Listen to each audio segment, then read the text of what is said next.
Disclaimer.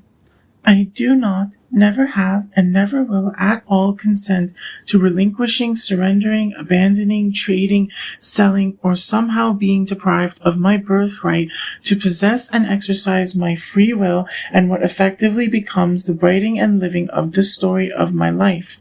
This includes but is not limited to any claims I traded, sold, and or gave away any rights to use, modify, distribute, copy, sell, and or reproduce it somehow. This applies not only to this podcast, but also any other communication I've ever done. There's absolutely zero real evidence to prove otherwise, and any attempts to communicate otherwise are objectively incorrect and should be treated as operating fully consciously and intentionally entirely against my consent and with absolutely unconditional, unrestrained, malicious intent towards me in ever doing so at all at any point in time. I am not and never have been attempting to represent anyone's views other than my own. I do not and never have claimed that my views aren't extremely, if not completely accurate interpretations of objective reality. I do not have never and will never consent to at all be held liable for anything I release here or that I've ever said to my mailing list in the past, causing any kind or extent of loss, injury, harm, death, or any other negative or undesirable consequences to any entity, particularly if such occurred demonstrably, effectively, more or less entirely beyond my control and or as an objectively extremely justified consequence of others' objectively extremely unjustified behavior towards me. I do not, never have, and never will consent to it being at all considered to be me or any entity operating at all with my consent or best interests regarding any communication somehow claiming and or implying that I somehow do ever have and or ever will unofficially support any kind of position at all contradictory with what I've said on this podcast. In any case of clear, direct conflict between statements I've explicitly made across different releases on this podcast, the most recent of such, that being the one contained in the latest publicly visible release available containing such on this podcast, should be considered applicable. This release and all other releases on this podcast are not and never have been sponsored at all, neither directly nor indirectly. I still have not ever received any compensation or reward of any kind whatsoever for any of my efforts at all involving the conflict being addressed by this podcast, neither directly nor indirectly from any source. I am, always have been, and always will be absolutely unconditionally unwilling to ever at all accept any compensation or reward whatsoever, directly or indirectly, that at all compromises my integrity, whether directly or indirectly. This podcast is an extremely and completely accurate and authentic representation of me and my life and my feelings in real life, and is not, never has been, and never will be role-playing or for entertainment. It also is not, never has been, and never will be me flirting at all with anyone. I've created the entirety of this podcast under life circumstances of completely unjust, increasingly blatant, extremely legally facilitated, extremely malicious, extremely life-threatening, extreme disrespect, neglect, defamation, exploitation, and deprivation I've described in extremely meticulous, immense detail in public extremely consistently. Despite the extent I've irrefutably exposed the truth surrounding a conflict that should have been so extremely obviously recognized as extremely serious to the point that my efforts on this podcast should have made a substantial difference in my life long ago, my life circumstances continue to not have meaningfully or clearly improved at all whatsoever. Especially due to the extent of egregiously blatant criminal activity being inflicted on me, I'm effectively, by definition, experiencing terrorism that I've demonstrated irrefutably presents premeditated murderous intent towards me, to the extent that considering it anything less than conspiracy to murder me is definitely objectively inaccurate. This podcast is not intended as an endorsement of terrorism or violence in general. However, it should be especially carefully understood that various forms of not necessarily corresponding violence tend to be an inevitable consequence of extremely intense, meticulous, extensive, prolonged terrorism, and it's very much intentional for this podcast to demonstrate extremely clearly that my usual aversion to violence, due to my typically gentle nature, is not something that has boundless understanding, patience, empathy, or will persist more or less absolutely unconditionally for any reason. This is especially relevant to if the extreme terrorism and violence being inflicted on my existence persists more or less as it has been, or gets even worse somehow. I do not have and have never had any obligation or debt of any kind to any entity to create or release anything on this podcast or anywhere else at any point in time, nor have I ever at all consented to any communication claiming I've ever held positions contradictory with that which I state on this podcast. Any claims otherwise should be treated as intentionally malicious towards me and always having been occurring entirely against my consent and to my detriment, especially as there is definitely absolutely zero real evidence to prove otherwise. I create the entirety of everything I say on anything I've ever released on this podcast, just like every message I've ever sent to my mailing list in the past, and absolutely nothing and nobody other than me, living or non-living, deserves any credit for any of it, and there's absolutely zero real evidence to at all prove otherwise. Any even so much as attempt at all to somehow communicate otherwise in any of these regards and or in regards to anything else I've ever addressed on this podcast, especially without any real irrefutable evidence extremely clearly publicly presented that does not depend on me being silent about it or in general on this podcast in order for it to retain any meaningful weight, and even more so especially without any real irrefutable evidence extremely clearly publicly presented that it's been brought to my attention extremely clearly in direct communication with me, and I didn't refute it. Absolutely, unconditionally, irrefutably, demonstrably is and always has been completely incorrect and absolutely unconditionally should be treated as being intentionally, completely, knowingly, extremely malicious towards me to ultimately an extremely life-threatening extent.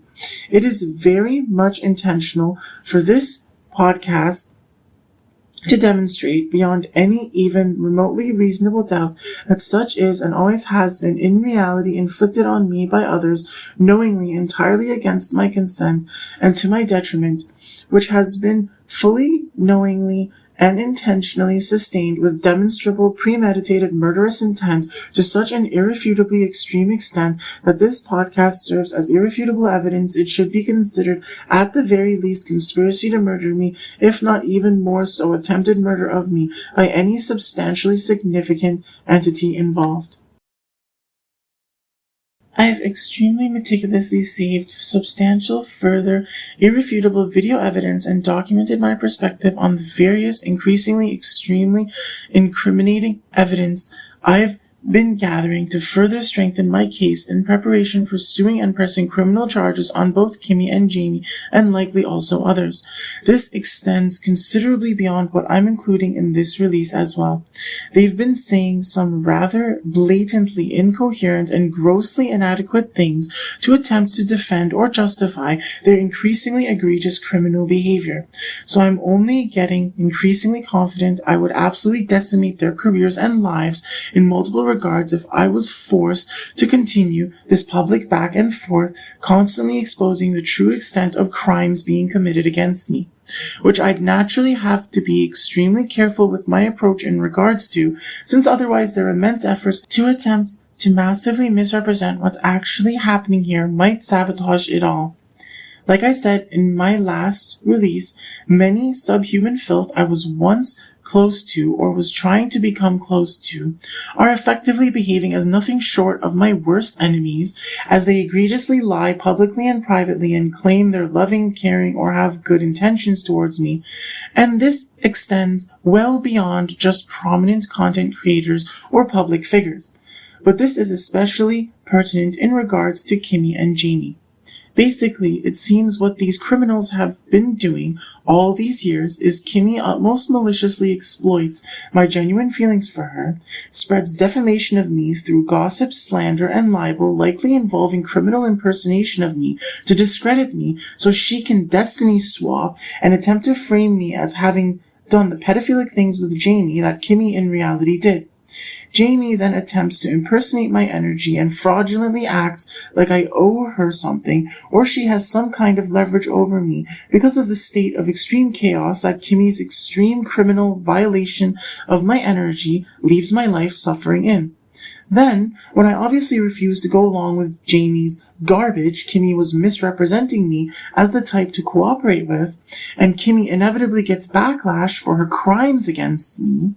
Kimmy does extremely hurtful, intentionally, extremely emotionally dysregulating, heartbreaking, deviously manipulative things to intentionally try to trigger me and reopen old wounds from subhuman filth from my past that she was intentionally hiding the details of the extreme pain and violation of my life occurring through as well, all along, while simultaneously playing victim and trying to make it seem like I wronged her somehow and also generally am a bad person, as she extremely disingenuously does things that make it seem like she has genuine, extremely deep, loving feelings for me, which she in reality has never even remotely adequately behaved in a manner proving are at all actually real, but that leave her extremely hurt without me in her life, and therefore makes it seem like I also owe her something, and as if my lack of further engaging with chasing her or showering her in love and affection and sharing my energy with her is some kind of indication that I'm a fraud and an even worse person than she was already trying to paint me as by enabling and facilitating subhuman filth from my past to torment, terrorize, and generally harm my life by spreading baseless accusations with absolutely zero real evidence to substantiate them in the first place. This is absolutely unconditionally unacceptable, and I will never forgive or forget such an egregious, utmost deep violation of my entire existence by such demonic, criminal, subhuman filth. I'm both ready and willing to seriously follow through with my threats, promises, whatever you want to call the reality of the extremely dark path of death and destruction I've given rhetoric around, and my convictions only strengthen when I see this kind of complete garbage happening in response to my releases instead of anything even remotely resembling actual decency from anyone.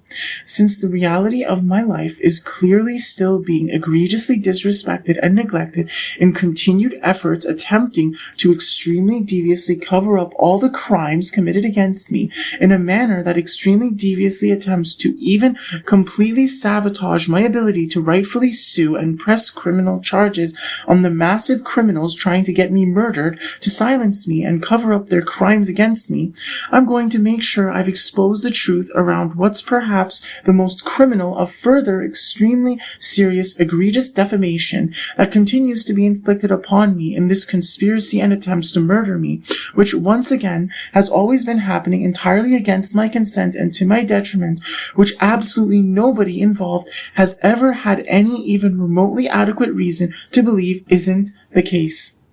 Let's take a look at Kimmy's stream following my last release on this podcast. I need your guys' opinion on something. Alright guys. One second.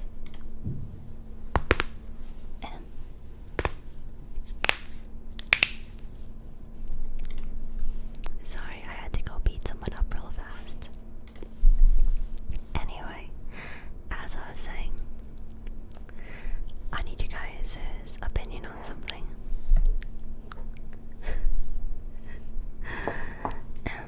Yeah, don't mess with me, or else. I had to beat someone up who didn't pay me for my candle. Now there's a recurring pattern of this weird thing with Kimmy trying to act tough and talking about beating someone up. Probably isn't a coincidence that I first called her out for doing it randomly and not explaining why, and now she's claiming someone didn't pay for her candle. And that's the meaning behind that extremely strange behavior she's repeating. Don't know what's going on there. Maybe it's a metaphor or something? But it seems like it's probably related to blatantly false narratives about me. I haven't ever bought or received any candles from Kimmy, nor has Kimmy ever had any good reason to give or send anyone any candle and expect me to owe her any kind of payment for it. I have a feeling it might just be a blatant lie Kimmy's egregiously criminally purporting about me, entirely against my consent and to my detriment, so she can continue to attempt to discredit me, frame me as a fraud and bad person, exploit me, rob me of my energy and soul, and behave like a handler exerting control over me using fabricated leverage. Either she's lying about me directly, or maybe there's someone Kimmy did actually send a candle to who didn't pay her, and they're lying that they have some kind of leverage over me. Either way, it most likely has something to do with someone lying about me, since she's repeatedly mentioning it right after I make releases on this podcast exposing her for being a massive fraud and terrible person, as if it's some kind of leverage over me or somehow exposes me as a fraud or a bad person. Okay. I think I've been yapping for long enough. I've been yapping for an hour and a half. Wow. Well, thank you guys for enjoying hearing me yap. Disclaimer, but I'm probably going to be yapping a lot.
is having a blast in his new life, okay? He has my two parents who have no kids in their house, and they have a bunch of disposable income. So, like, he's doing fine. He is doing fine.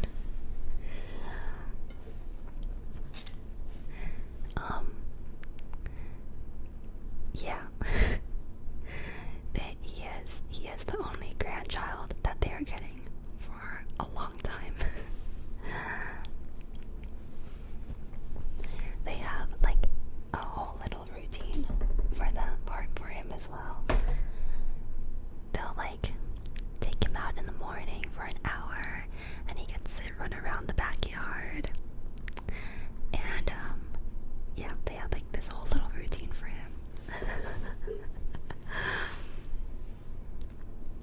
Anyway,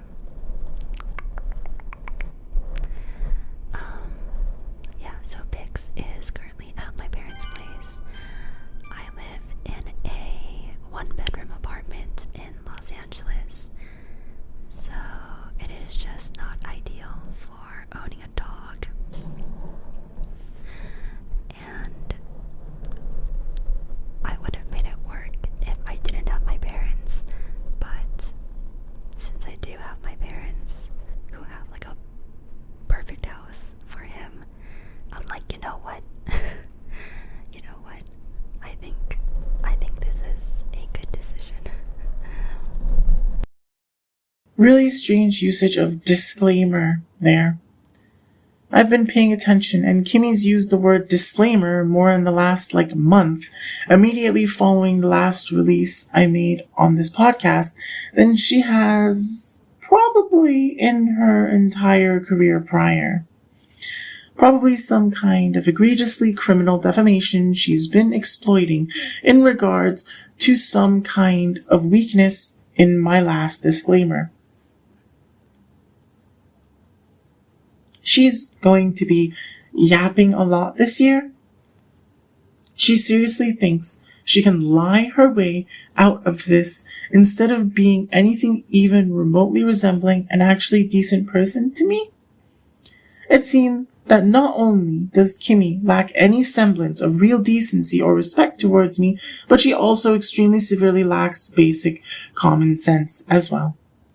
Shortly after my last release, I noticed some really strange things in my energy that suggested to me that Kimmy really wanted to feel a sense of being able to fully financially provide for me before committing to dating me, and that it might even be true that she considers us to have some kind of telepathic bond or something, where she expected that expectation she has to simply be understood by me or something, and also a lot more evidence that she relies quite extremely heavily on spirituality.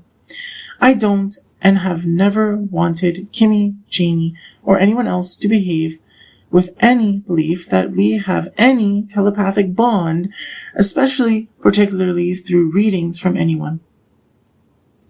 Especially if it appears to indicate anything contradictory about me than what I've said on this podcast.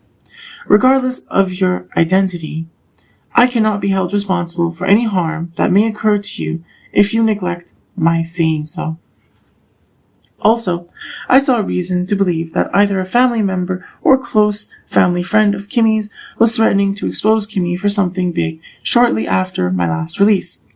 Then I saw Kimmy talk about Pix extremely strangely and show him in a human baby stroller, and Kimmy talked in a manner I consider extremely strange about it, to the point I'm quite convinced at this point that Kimmy and Edison actually have a secret child together, like an actual baby. Well, Edison doesn't have any power over Kimmy or me about this, because I'll just expose it myself if Edison thinks he can just rob me of my soul through Kimmy by threatening her about leaking her extremely shameful child she probably has with him that's probably about 5 years old by now. I suspect Kimmy got pregnant while I was in jail around 2020, which she ended up getting cosmetic surgery after to explain the several months of complete lack of live streams during probably the months she had too visible of a bulge on her stomach to hide in content. She might have released a couple ASMR videos on her ASMR YouTube channel in that time, but they were probably pre-recorded if she did. I never wanted to be arrested, taken to jail, do jail time, or any of the other parts of the circumstances that would have led to that pregnancy and ultimately child. I explain it as entirely a consequence of Kimmy's extremely selfish, short-sighted, narcissistic attitude towards me that made her think it was a good idea to hide from me all the defamation that subhuman filth from my past was inflicting on me, that her associates facilitated to harm me to the point of conspiracy to murder. Not to mention what appears to be egregious lies that attempt to frame me as some kind of pedophile in relation to Jamie with absolutely zero real evidence whatsoever. The entire time leading up to me being thrown in jail for what was defending myself from a conspiracy to murder me, I was homeless for much of it and trying to distance myself from everyone from my past and pour my energy into Kimmy. But Kimmy's distance and hiding information she clearly was aware of is ultimately the reason I ended up in jail. Other people hiding it didn't hurt me like Kimmy did, because I kept emotionally distant from all of them and knew I'd prefer them all to permanently be out of my life completely. I opened myself up emotionally to Kimmy extremely deeply, so her distance hurt me extremely badly, by far more than anyone else ever had or will. I definitely showed her I was open to direct communication early on with how I'd send her direct messages on Discord while I still could, so she even had good reason to believe I'd like hearing from her.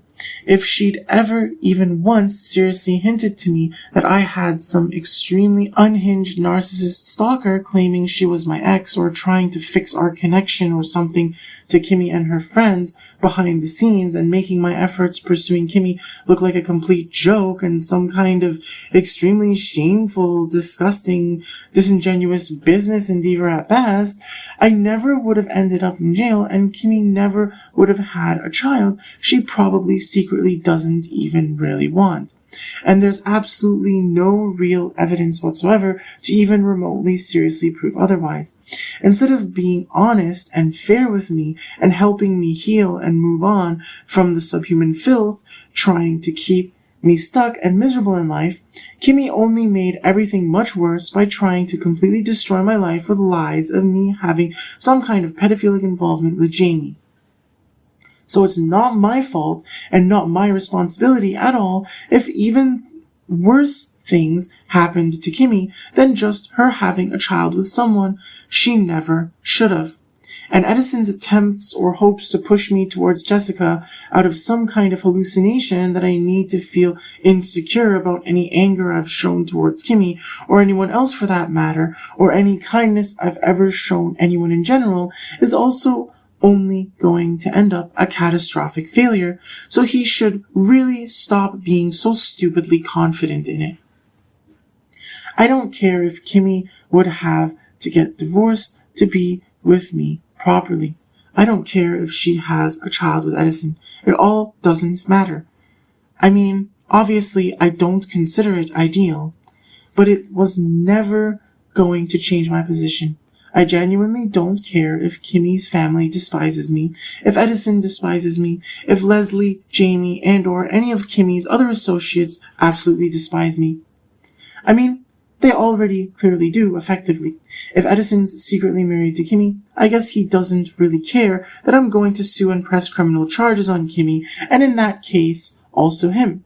I guess Kimmy's parents and the rest of her family and Edison's family all don't care either that I'm going to make their lives the most hellish, unwanted nightmare of nightmares I ever possibly can as well, and make them all also regret ever being born.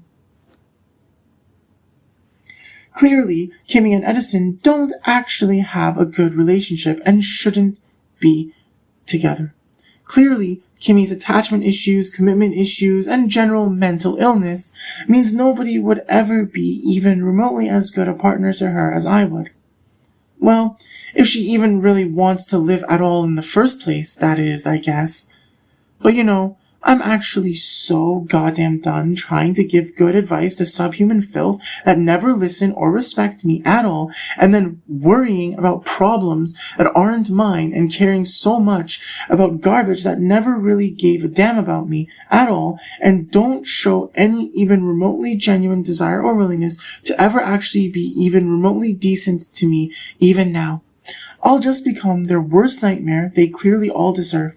I've already said none of them terrify me, and I know what really being confident about that looks like. Certainly not constantly crying and complaining about it and just threatening to do things instead of actually doing them. But my attitude and decisions aren't purely out of spite either, so I might as well make sure I've explained it well enough that these criminal subhuman filth can't continue to intentionally harm me and push me away, and then play victim and pretend I'm some kind of disingenuous fraud that wants, deserves, or benefits from their extreme abuse somehow. Let's imagine for a moment a world where I was so upset or whatever that I told Kimmy to screw off, even if she supposedly genuinely likes me a lot and wants to be with me extremely badly now, and is actually serious about pursuing those desires properly in a timely manner. What's left for me? I still don't ever want or have any willingness to tolerate having or taking care of children.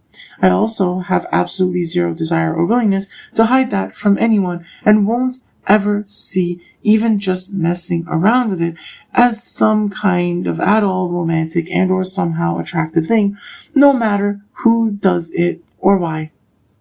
I'm well aware that many women really want children and would instantly not want to be with me just because I'd bluntly tell them extremely seriously and prove I'm extremely, thoroughly, absolutely, unconditionally uninterested and unwilling to ever have children with anyone for any reason at any point in time, and absolutely unconditionally unwilling to even remotely seriously entertain even just the possibility or idea of it.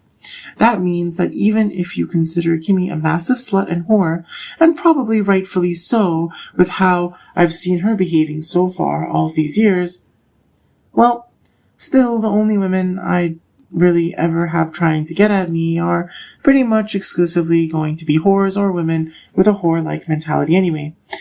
And or they'd be so mediocre or uninteresting for my standards that I'd more or less ignore their existence completely and only really get annoyed if they ever even really tried to get my attention or engage with me in any kind of romantic and or sexual capacity.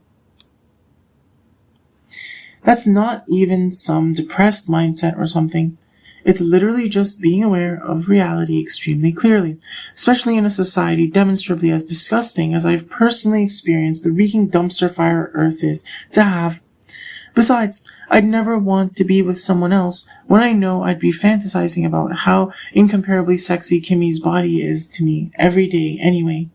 I'd end up miserable and just hurting whoever else, even more than being single and just ending up a terrorist serial killer, destroying Kimmy's life and her associates' lives and anyone else who has actively, intentionally, massively participated in this ongoing conspiracy to murder me or generally tried to harm or destroy my life. I'm not going to live my life so miserable and suppress my feelings and who I really am. I really couldn't care less if people see me as a villain or hate me or whatever for being myself. I'd infinitely rather be hated for being myself than loved for being a massive fraud. I'm not asking or looking for people's opinions or advice on this. I never was and never will be. I'll never believe Kimmy actually wants kids with me or for healthy reasons. But most importantly by far, I know it's not going to allow us to have a truly healthy and lasting relationship if we ever were to have children together.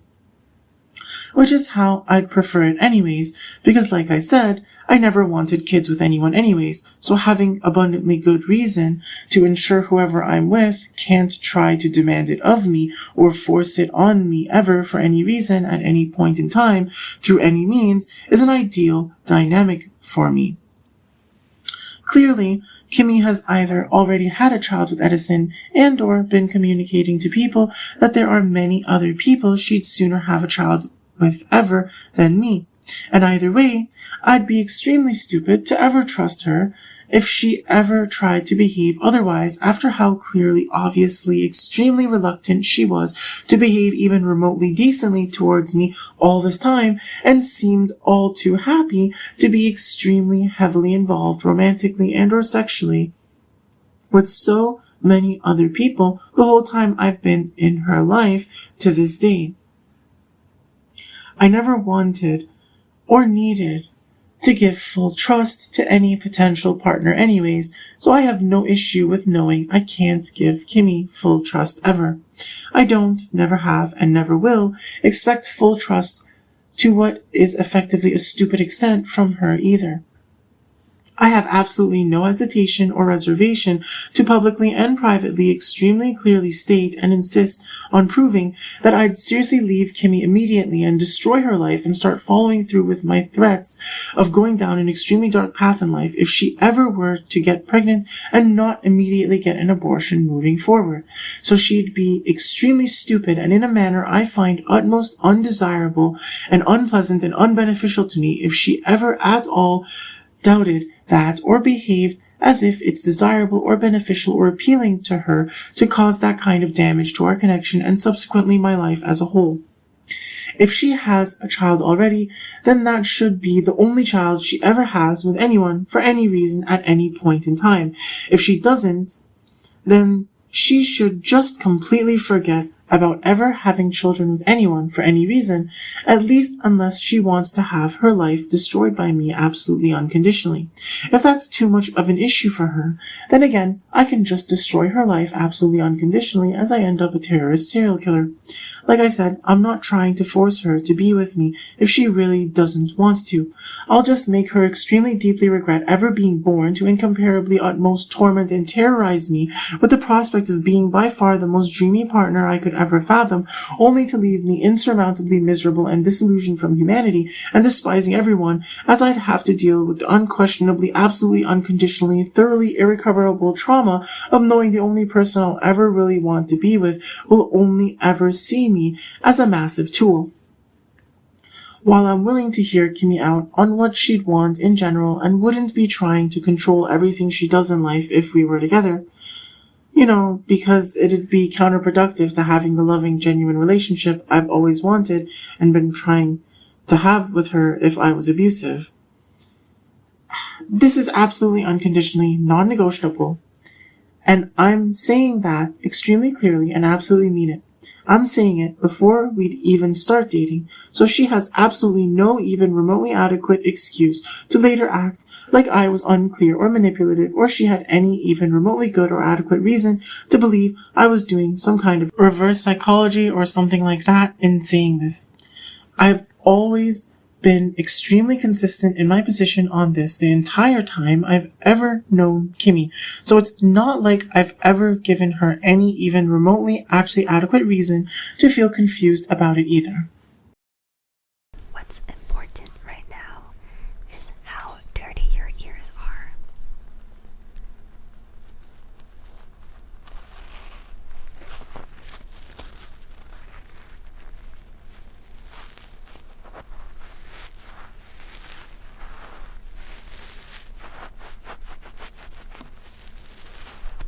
Oh gosh, a huge glob just came out.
There's also another really strange pattern that seems to be repeatedly resurfacing after I make releases on this podcast. Kimmy's obsession with ear cleaning. She gave a bit more of an elaboration on this pattern now too. I've never followed trends in general, and I never knew about any trend of getting your ears cleaned ever existing.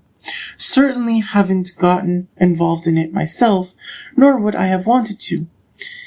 It does not, never did, and never will appease me, force me to shut up, change my position, or offer anyone any leverage over me for this topic to be brought up or elaborated upon.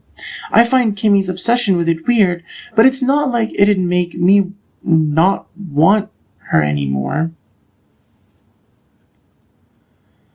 Either this is actually some weird obsession Kimmy has herself for some strange reason, or it's something she's extremely deviously doing to appease someone else. Or both? I don't know. It's definitely not my energy at all. I don't consider having or not having earwax as impressive or unimpressive. I never have. It's just a random attribute among many. Really don't understand Kimmy's jealousy about it. Honestly, it sounds like it can't even be real, and it's some weird passive-aggressive humble brag she's doing. This isn't the first time she's talked about apparently going to the doctor and them saying her ears were super clean. It gives off extremely strange vibes, like she's somehow so proud of it, as if it's some kind of remarkable indication of her having some kind of exceptional capability in something. Like, on some kind of level comparable to me literally doing a court-ordered psychological evaluation for writing the initial public revision of my book over 5 years ago, and the doctors literally saying they were honored to meet me. Except what I did is actually extremely impressive, and Kimmy not having much, if any, earwax is not really anything special objectively. But she seems to have some kind of extreme pride and ego about it, like it makes her superior to even my achievements somehow. Really strange. And Kimmy's behavior only gets even more shady and strange. For quite a while, she normally only streamed once a week and called it ASMR Monday, but she decided to stream again that week. Next scent we have. Oh gosh, which one should I pick? Okay, we'll do a new scent.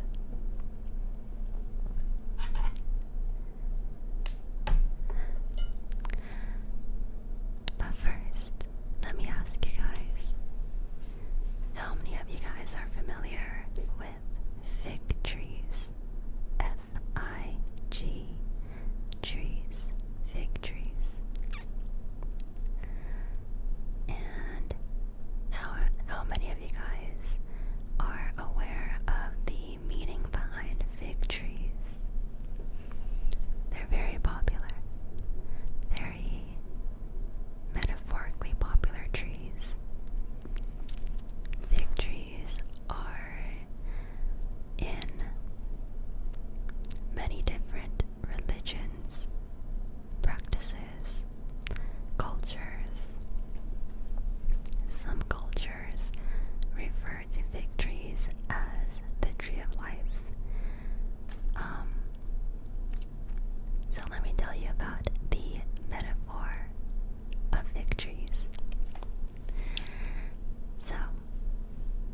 resembles finishing college.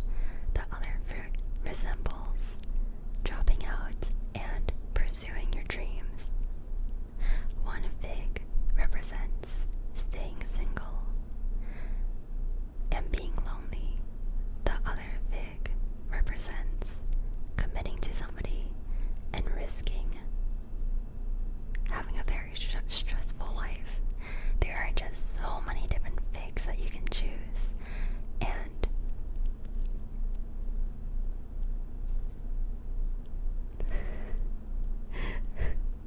I hope I'm doing justice to this metaphor.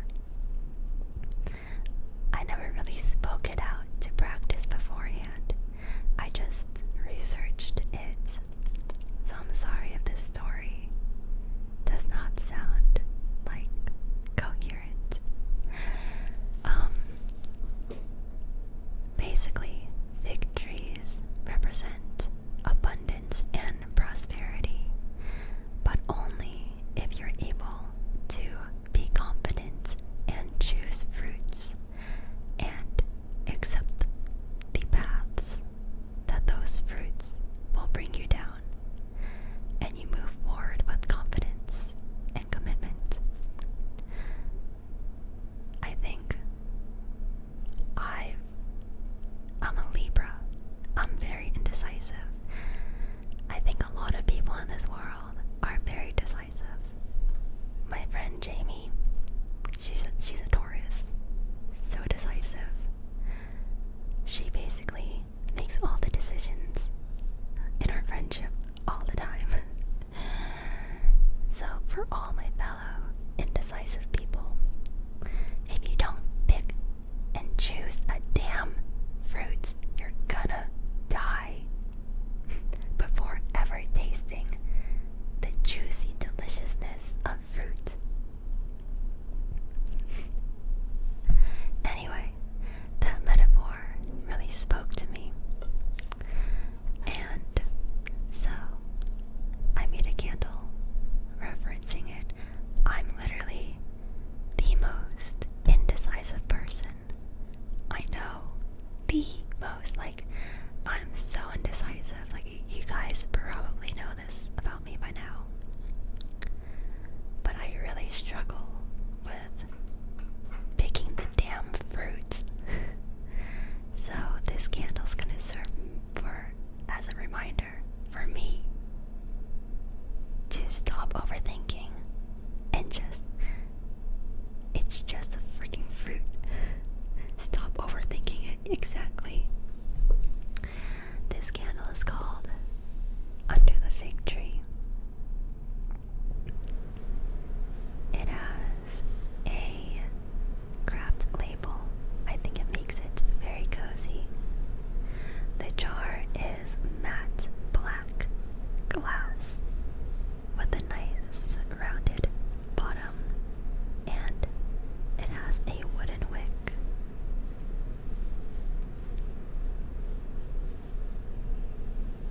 Even though this is called a fig tree, it doesn't really smell like figs. It smells more like a fresh tree. It smells like fresh tree sap, if anything. And it's fresh. It's a little bit fruity. There is fig in this candle, but it mostly highlights, oh my god, my air conditioning. It mostly highlights the tree part of the fig tree. It does not smell like fig Newtons. I'm trying to describe the scent. This scent is not sweet. It's not a gourmand scent at all. It is a very, very naturey scent. It smells like a tree. It smells like a nice, fresh fig tree. It kind of has a sappy element to it. And I named it Under the Fig Tree to represent standing underneath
You know, I remember when I first met Kimmy and Jamie, they both claimed to be Libras.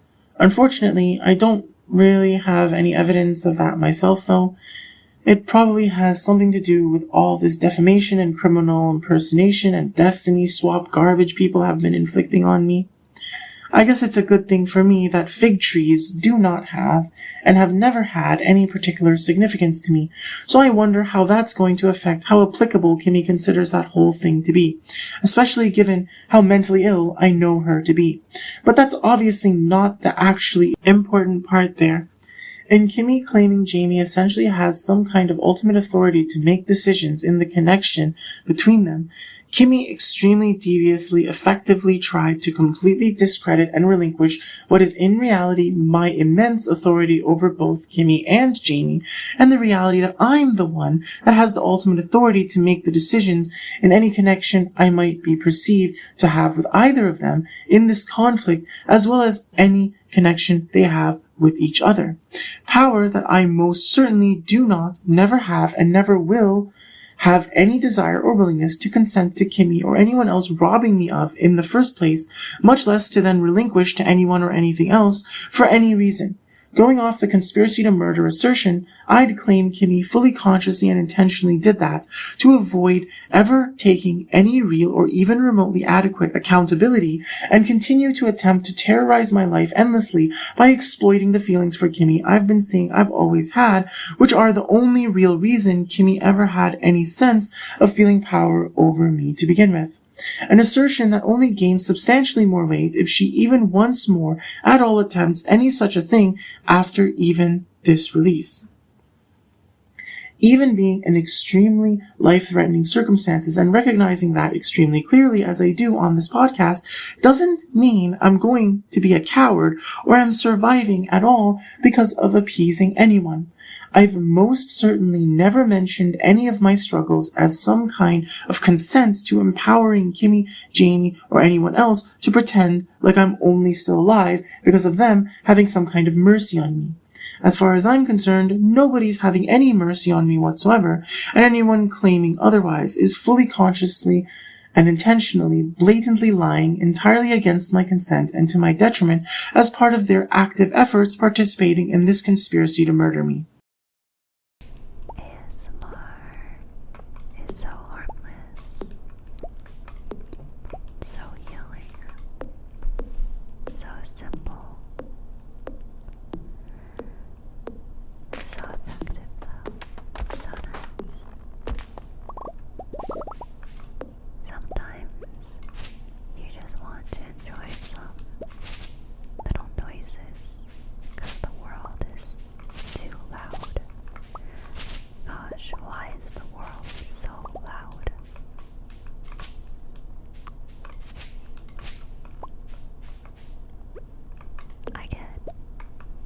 I get oversensitized really easily. So when I'm around really loud energy, I get drained so fast. Stardew without me, Sakid. How many times have you played Stardew after we played that one time? Tell me, how many times?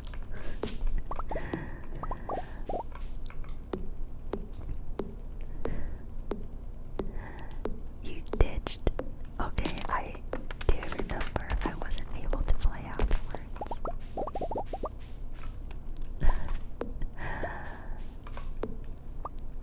Well, I would offer to play, but you'd have to play in ASMR if you want to play Stardew with me, Sakid.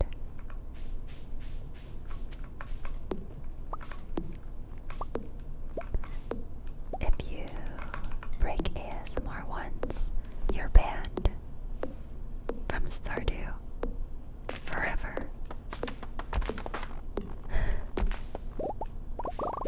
I know.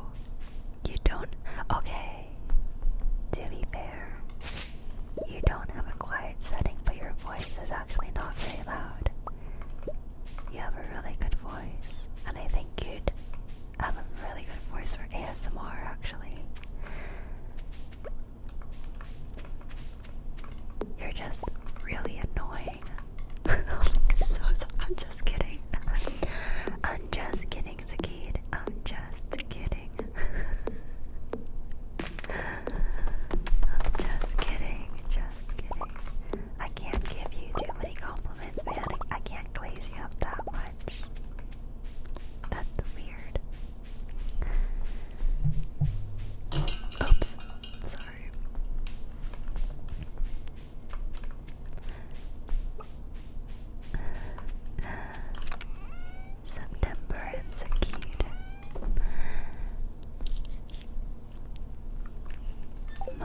GTA boyfriend.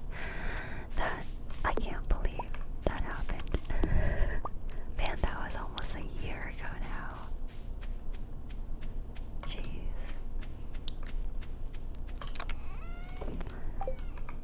People be asking me to come back, or not come back, but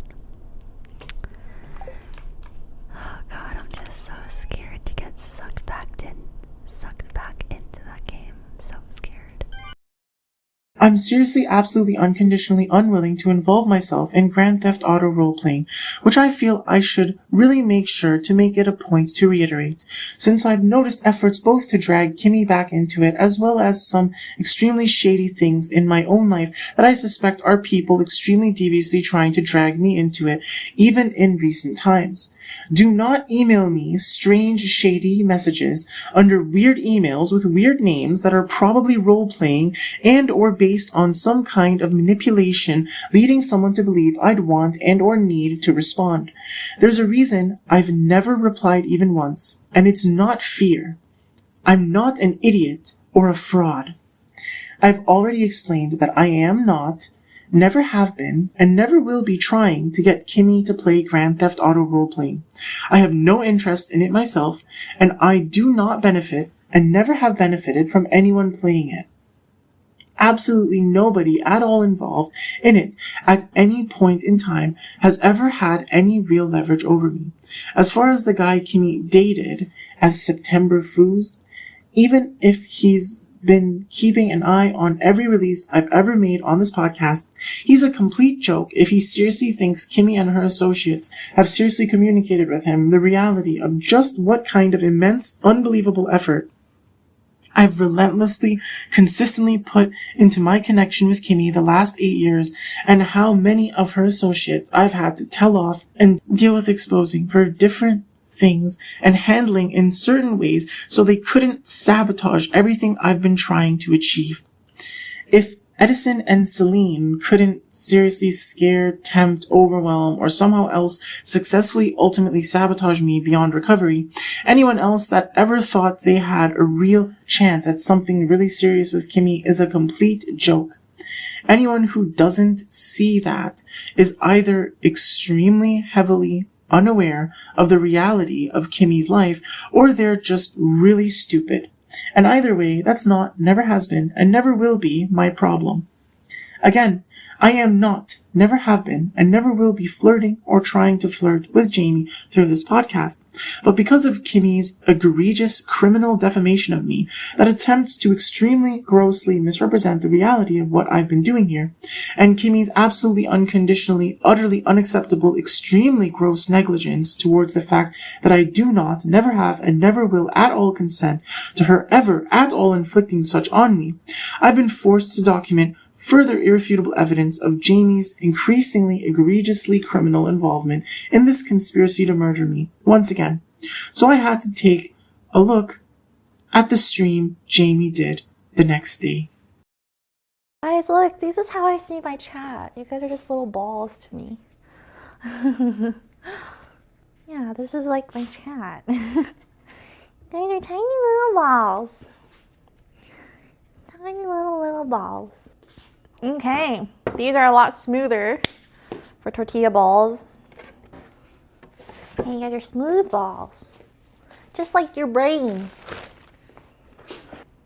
I'm not exactly a heartbreaker, but I think I'm extremely honest. And to the point where like, I'm like honest and I'm like confrontational to the point where I definitely, like I'm very realistic when it comes to like relationships and like friendships. And I don't like beating around the bush. I like to talk about things like,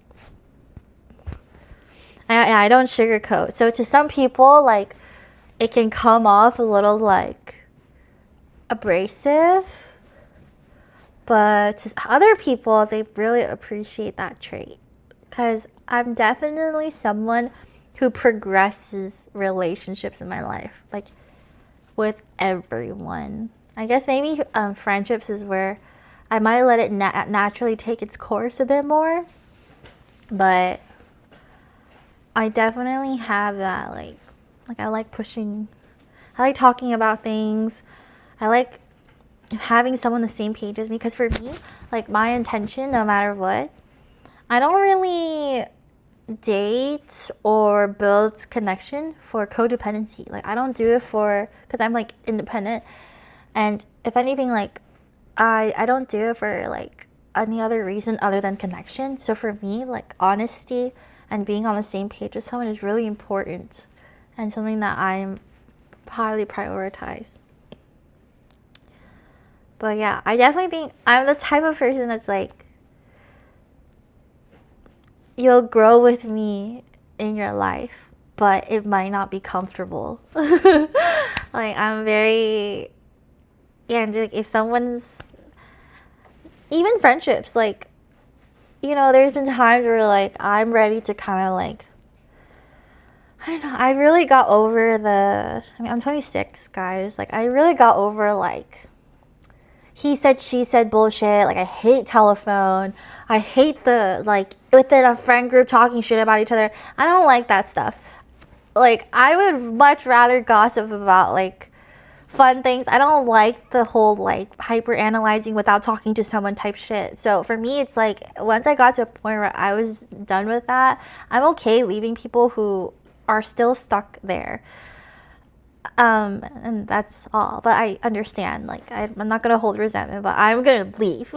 So I feel like I'm someone who, like, I will know when it's time for me to leave or when it's time for me to, like, move forward and grow myself. And I do think I'm more like cutthroat in that sense, but also, like, I still, like, I don't know, like, when I think of my closest girlfriends, I would never leave their side, because it's like unconditional love at that point, if that makes sense. So it's kind of weird. I mean, I wouldn't say I'm like a good person, but sometimes I'm like, well, no, I am a good person, but like, I don't like pride myself in thinking like, oh yeah, I'm like a good person, because like, well, I'm very, logically speaking, like, it's really difficult for us to all be like ethically good people, considering the world we're in. Like, it's really hard to be like completely 100% ethical. So me being a good person is not really like a possible like fact that we could consider, and it's like kind of like subjective, like whether someone's a good person or not. I'm a very honest person. Yeah, I'm honest and realistic. That's what I know. I'm honest.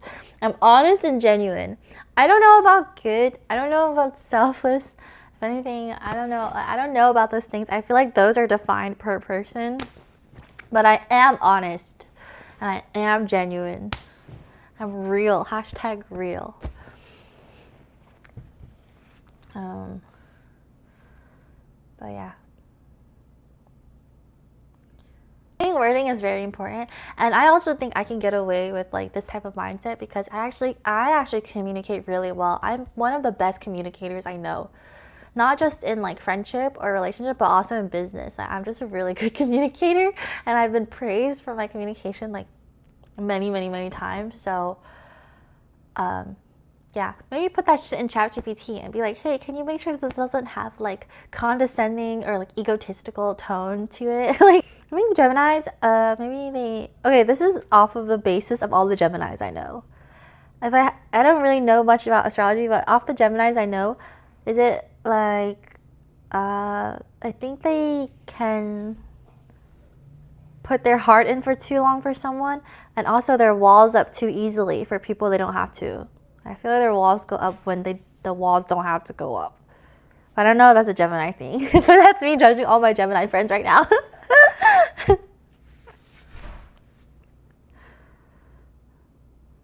I think Geminis also just like okay, all the Geminis I know, they're the type to like leave a relationship or friendship in their head, like they're like done, like they have a moment where they're just like, okay, yeah, I'm kind of done, sort of thing.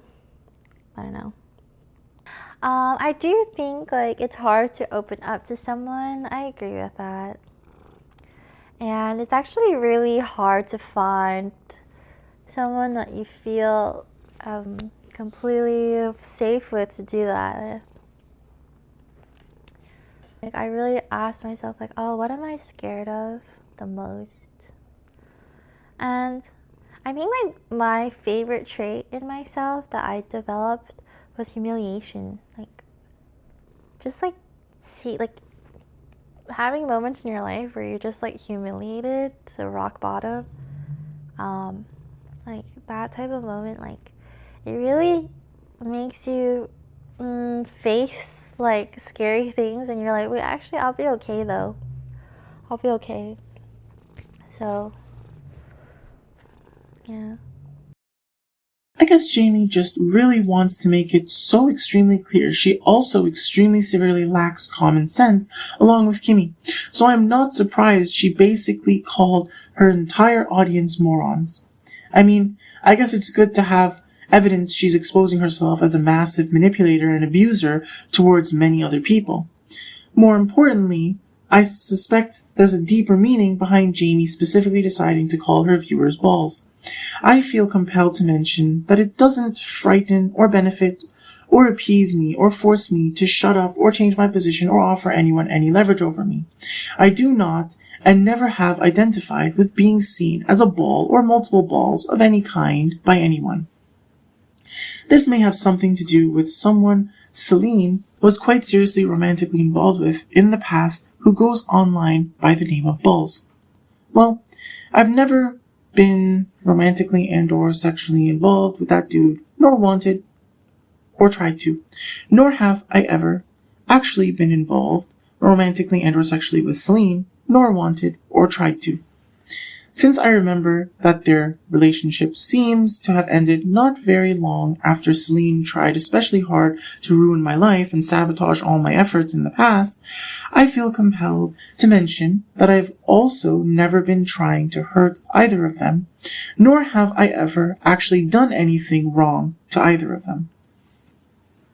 It's pretty laughable to me if Jamie or anyone else thinks they can somehow try to exert power or something over me because of something that in reality is purely a consequence of Kimmy and Celine's demons that somehow has some romantic and likely also sexual involvement between them that effectively necessitated Celine constantly actively trying to sabotage all my efforts to the point she became a major contributing factor to the conspiracy to murder me, to the extent that I've even explicitly provided irrefutable evidence in a past release on this podcast that Celine was involved in some trio of Kimmy, Celine, and Janet in some kind of plots to publicly humiliate me and rob me of my soul through Grand Theft Auto role-playing on NoPixel. Thinking even deeper about this, it's possible Jamie's even extremely deviously revealing that Celine was just forcefully using that balls dude to facilitate her attention-seeking behavior and basically forcing him to have to deal with her. What was in reality behind the scenes, demonstrably, blatantly, extremely disingenuous, supposed loving feelings towards him. And Jamie might be trying to say she thinks she can force some kind of public, weird relationship-like dynamic between me and her the way Celine did to that dude. It's a massive hallucination if Jamie's thinking that way. I'm absolutely unconditionally unwilling to entertain any of these stupid mind games with her and engage in some kind of prolonged back and forth with any kind of warmth or even seriously plausible actual receptiveness to her extremely disgusting, completely thoroughly unwanted and detrimental flirting type behavior towards me. I don't, never have, and never will find her ever doing such things to be attractive, pleasant, beneficial, or worth tolerating for any reason for me. I'm extremely clearly going to extremely great lengths to make sure it's as extremely clear as at all even remotely reasonably possible that I'm trying to end this public back and forth garbage as quickly as possible and expose Jamie for egregiously criminally trying to exploit me fully consciously and intentionally entirely against my consent and to my detriment for her own selfish gain, and that the reality is she's actually entirely non-consensually just keeping me stuck in life and trying to deny me of what I actually want out of my efforts. I'm not, never was, and never will be trying to have some kind of he said, she said back and forth with this podcast, nor with all my communication with Kimmy or anyone else on my mailing list at any point in time. I assert my interpretation and version of events in regards to my connection with everyone from my past as the absolute complete truth and have absolutely zero desire or willingness to engage in any kind of petty drama arguments about any of it. It's only because of Kimmy, Jamie, and all their associates' clear, extreme willingness, and I'd even argue demonstrable desire and enjoyment in this whole he said, she said, broken telephone, gossip, obsession garbage. That's the reason I didn't extremely clearly, completely shut down all the extremely false narratives anyone from my past might have been conveying about me long ago in the very beginning of my connection with Kimmy. Jamie talks about being realistic and not liking beating around the bush when it comes to relationships and friendships, but I most certainly wouldn't consider myself unrealistic nor beating around the bush in how I deal with those things either. I'm sure many people with their own selfish reasons where they're massively disrespecting me and trying to rob me of my soul and try to become some kind of handler or puppet master in my life are going to try to manipulate me and others into seeing my position as unrealistic or somehow beating around the bush as if it's disingenuous or rooted in mental illness or something. But I was never asking for their opinions. Like I said, either I get treated properly or I go down an extremely dark path and follow through with my extremely dark threats of ultimately being a terrorist serial killer. I most certainly am not getting treated properly, not even remotely anything close. Jamie's behavior effectively, extremely, grossly, inappropriately is trying to therapize me, even after I absolutely decimated any even remote possibility for anyone to even remotely reasonably attempt to do so after my last release on this podcast. She's only further irrefutably reinforcing, providing further proof I'll be using when I sue and press criminal charges on her in the future for her clearly fully conscious and intentional active involvement in the extreme defamation, in the massive smear campaign, and ultimately conspiracy to murder me and attempts therein that I've experienced and that leave me in the extremely life-threatening deprivation that to this day I remain stuck in entirely non-consensually and unjustly because of this exact kind of behavior from extremely criminal subhuman filth fraud scumbags like Jamie. This isn't unrealistic or beating around the bush. It's reality. I'm applying critical thinking and logic combined with emotional awareness to an extremely exceptional level and at a capacity that the average person most likely has extreme difficulty, if not finds it impossible, to even really fathom the full scope and extent and true capabilities of. I'm most certainly never going to be gaslit into doubting the true capabilities I possess or the reality of how powerful of a being I truly am by a demonstrably extremely trashy fraud like Jamie. Yet again, the massive coward just tries to even more aggressively, actively conspire to murder me and engage in even more extremely egregiously inappropriate, abusive, narcissistic, psychopathic behavior right in public instead of taking any real accountability or behaving in a manner that's objectively even remotely actually appropriate in response to something as objectively powerful as the last release I made on this podcast. How convenient for Jamie that she's supposedly over some kind of extremely broken gossipy communication about heavy things like what subhuman filth from my past has been perpetuating about me for the last decade to her, just as I'm extremely meticulously exposing a conspiracy to murder me that Jamie's to this day extremely heavily facilitating by entertaining exactly that kind of communication, even despite all my efforts. She's clearly blatantly lying, and in reality she's still to this day listening to gossip and random garbage subhuman filth blatantly lying about me are saying, and again still despite absolutely zero real evidence that there's any real truth to any of it. It's ridiculously pathetic and grossly inadequate as some kind of serious defense for Jamie's assertion that she supposedly doesn't pursue dating or building connections with people in a codependent manner simply because she's financially independent. Codependency in a relationship has many possible forms or areas with which the codependency can exist, not just financial. Intellectual, emotional, spiritual, social, sexual.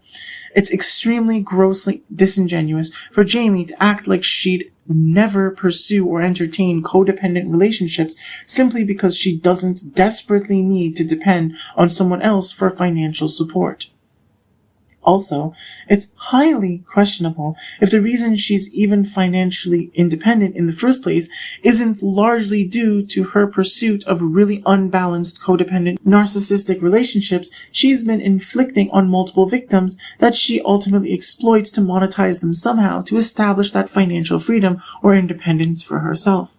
So in fact, her defense for why she supposedly doesn't form connections for codependency might very well be blatantly exposing exactly the primary reason why she attempts to form the kind of extremely exploitative codependent relationships she does, like the kind she's been trying to extremely abusively, entirely non-consensually force upon me and keep me stuck in life by attempting to endlessly enforce despite my repeated, extremely meticulous, extensive efforts to reject and refuse her and that connection. It's further extremely disingenuous for Jamie to try to frame my absolute refusal to ever embrace her extremely abusive, narcissistic, codependent relationship she's been trying to force on me entirely non-consensually as some kind of fear of growth or generally being uncomfortable. There's a huge difference between being willing to tolerate pain or discomfort for genuine growth versus being a weakling with terrible enforcement of any real or meaningful boundaries you place between you and others and instead living in some kind of extremely chaotic, unhinged, thrill-seeking attitude. I'm not the one here that needs to embrace growing or discomfort more. I'm goddamn homeless and eating out of the garbage and surviving hitmen regularly sent after me while making the kind of releases I do on this podcast that become exponentially, increasingly emotionally straining to deal with having to create every goddamn time these subhuman filth come up with another increasingly egregiously criminal strategy to attempt to exploit me even further and endlessly perpetuate the conspiracy to murder me that to this day continues to persist despite my unbelievably immense efforts to put an end to it immediately. I don't stop taking full accountability for my life and behaving in the most extremely meticulous manner that's utmost conducive of any necessary growth occurring for me and tolerating any discomfort necessary in the process, while these massive fraud criminals like Jamie are dead set on utmost extremely viciously refusing to take any real accountability for their actions whatsoever and do any actual growth or face any actual discomfort that would obviously accompany that accountability. Jamie has absolutely no even remotely reasonable place to be trying to force me to tolerate some kind of relationship with her by trying to act like I'm closed off to growth or discomfort. I'm not closed off to growth or discomfort. I'm just not stupid, fake, confused, or indecisive on who I am and what I want and what I will and won't tolerate in my life. Jamie probably thinks she's being clever and how she's actually just basically blatantly admitting to being a massive criminal, fully consciously and intentionally participating in an ongoing conspiracy to murder me, as she effectively, explicitly, blatantly admits that she's not a good person and basically just flaunts that she doesn't care because she feels untouchable. Imagine being so extremely out of touch and feeling so unbelievably entitled and delusionally hallucinating you're untouchable against someone of my caliber to the point you're saying it's not really a possible fact that we could consider whether or not you're an even remotely actually decent human being. So essentially, she's blatantly flaunting that she thinks she can endlessly shift blame, blatantly lie, and strategically cover up her crimes against me as she tries to bully, abuse, existentially assault, and coerce me into silence, despite clearly, blatantly having been benefiting from facilitating and even being directly involved in egregious defamation of me that attempts to paint me as a massive fraud in various regards to the point of even framing me as a pedophile, despite there being absolutely zero truth and absolutely zero evidence of that, or any of the other various extremely damaging false narratives being spread about me for an extremely prolonged period of time now. It's pretty laughable how she talks about wording is important and claims she communicates very well, but then her only real advice is use ChatGPT. I literally never use AI to create anything I write. At all. If any of it sounds condescending or egotistical to you, I really don't care. I'm not releasing things here to appease people and make them feel comfortable and validate their pretentiousness and extremely devious, literally criminal levels of abuse and exploitation by being overly considerate towards if they feel I come off condescending or egotistical. I'm being authentic. If you're an extremely condescending, egotistical piece of trash to me and show absolutely zero real or meaningful desire or willingness to show me any real or meaningful respect or decency, I'm not even going to bother even talking about how much of a piece of trash you really are unless I'm so extremely clear about the reality of what you're doing that people can feel my anger and clearly tell that I don't give a damn about trying to appease you as if I owe you something or I'm desperately at your mercy for some reason. And if that angers anyone and makes them feel I'm the condescending or egotistical one, because the subhuman filth that I'm proving is literally criminally, fully consciously and intentionally, murderously trying to spin the narrative on me and destroy my life with complete lies, has manipulated them to achieve such extreme subjective bias against me in their mind, then there's nothing I can really do to change their mind about that anyways. There's no point where I start sucking up to anyone and trying too hard to be nice to anyone. And that most certainly includes Kimmy, Jamie, and all their associates. You think I'm arrogant and delusional? Are you a formal judge or jury in a formal courtroom deciding whether my formal lawsuit and criminal charges I'll be pressing against Kimmy and Jamie result in actual fines and incarceration or not? No? Then your opinion is irrelevant to me.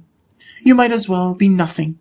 Anyone whose opinion actually matters isn't going to be so extremely stupid and childish to see me call literally murderous criminals subhuman filth or piece of garbage and suddenly decide I objectively deserve everything they did to me in literally conspiring and attempting to murder me among various other criminal and at the very least morally bankrupt and extremely degenerate malicious actions taken against me entirely against my consent and to my detriment relentlessly over many years.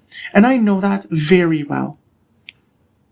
Jamie expressed her opinion on people with the astrology sign Gemini, which I'm aware I fall under because of when I was born. So I might as well take this as an opportunity to further prove the extent of malice being exerted against me by anyone who thinks they can intimidate me or humble me using astrology.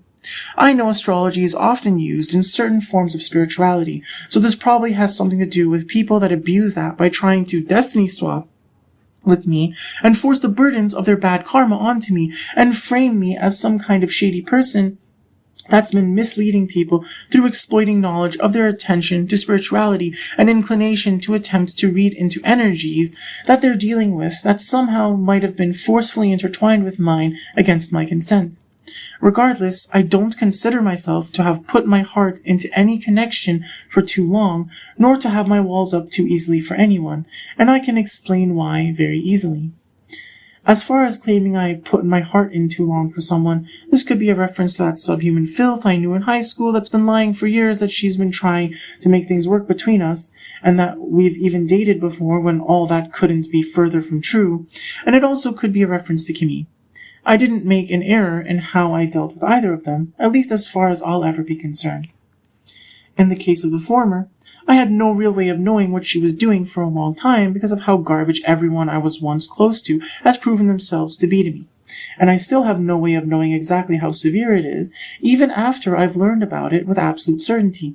If I tried to abruptly remove my energy most aggressively, she'd definitely become empowered to try to misrepresent that as some kind of validation of her extremely false narratives of me that attempt to victimize herself, which would have irrecoverably sabotaged my connection with Kimmy and also permanently robbed me of the true potency of my energetic essence in general, which was likely what that piece of trash was hoping I'd do, so she could keep me trapped and having to deal with people questioning the reality of things forever, with me having no real, decisive, irrefutable, finalized means of proving the truth and fully distancing myself from her and ultimately completely cutting her off from my energy permanently.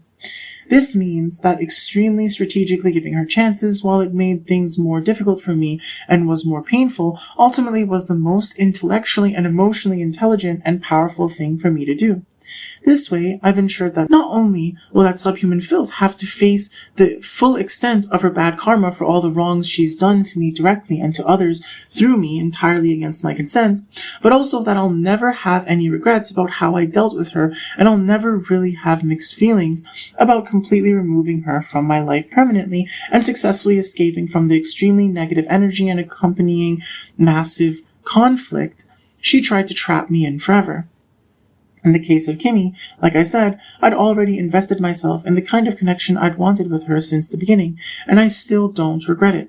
The only reason I ever even was okay with investing myself so much and being so committed despite recognizing the level of vulnerability that left me exposing myself to in my connection with Kimmy is because I truly knew in the depths of my soul that I'd feel it was completely worth it to me in the end, no matter what kind of person Kimmy turned out to be.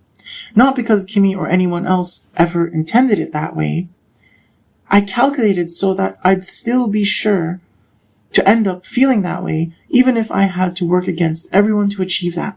Because I know myself and what I want in life extremely well, and I really have since before I ever even met Kimmy.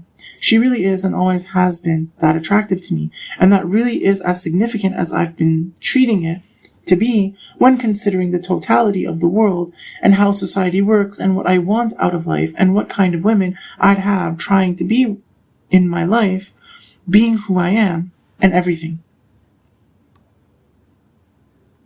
See, refined pure bidirectional apprehension is the refined variant of the core value pure bidirectional apprehension, but there's also unrefined pure bidirectional apprehension, which is weaker. Someone with a core value of unrefined pure bidirectional apprehension possesses the second strongest core value possible, only inferior to the refined variant which I possess. Unrefined pure bidirectional apprehension as a core value basically means the person is the biggest psychopath possible. Forethought is their primary focus. Life is like a twisted game to them, and they always have to feel a sense of winning. They chase this obsessive sense of absolute control over their circumstances that's objectively unrealistic. They end up in an energy where they constantly operate with exerting leverage over others and desperately reaching for power and influence any way they can. As if life is a race to who has the most material resources and can boss people around however they want the hardest by exploiting whatever they can to get ahead at all times. Their measure of success is very externally defined and ultimately becomes very shallow and empty. The thing about core values is that someone with a superior core value also possesses a greater capacity for the beneficial qualities of all the inferior core values, even when someone has their utmost focus on it. So someone with a core value of refined pure bidirectional apprehension is ultimately better at forethought than even someone who basically lives their life as one huge obsession without playing everyone else mentally. Why? Simple. Power of a core value is an objective measure. In order to objectively measure the potency of a core value and gauge that one is stronger, awareness of the superior core value and how and why it's superior means that you can see with deep intellectual and emotional awareness what would make someone with the inferior core value decide to live their lives with that core value and see it as the strongest, but also have an awareness that gives you a broader perspective. Think about it.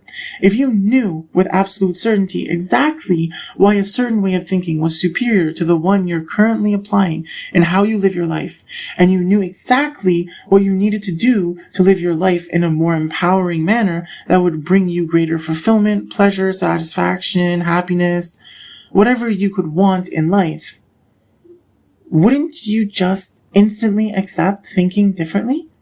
The reality of changing your core value isn't nearly so simple, but the point is that it's an extremely critical error to underestimate someone that extremely deeply understands why being a psychopath is so powerful and yet has such great awareness of life that they see an even more powerful mindset and how and why it's so powerful and how to live their lives applying that knowledge.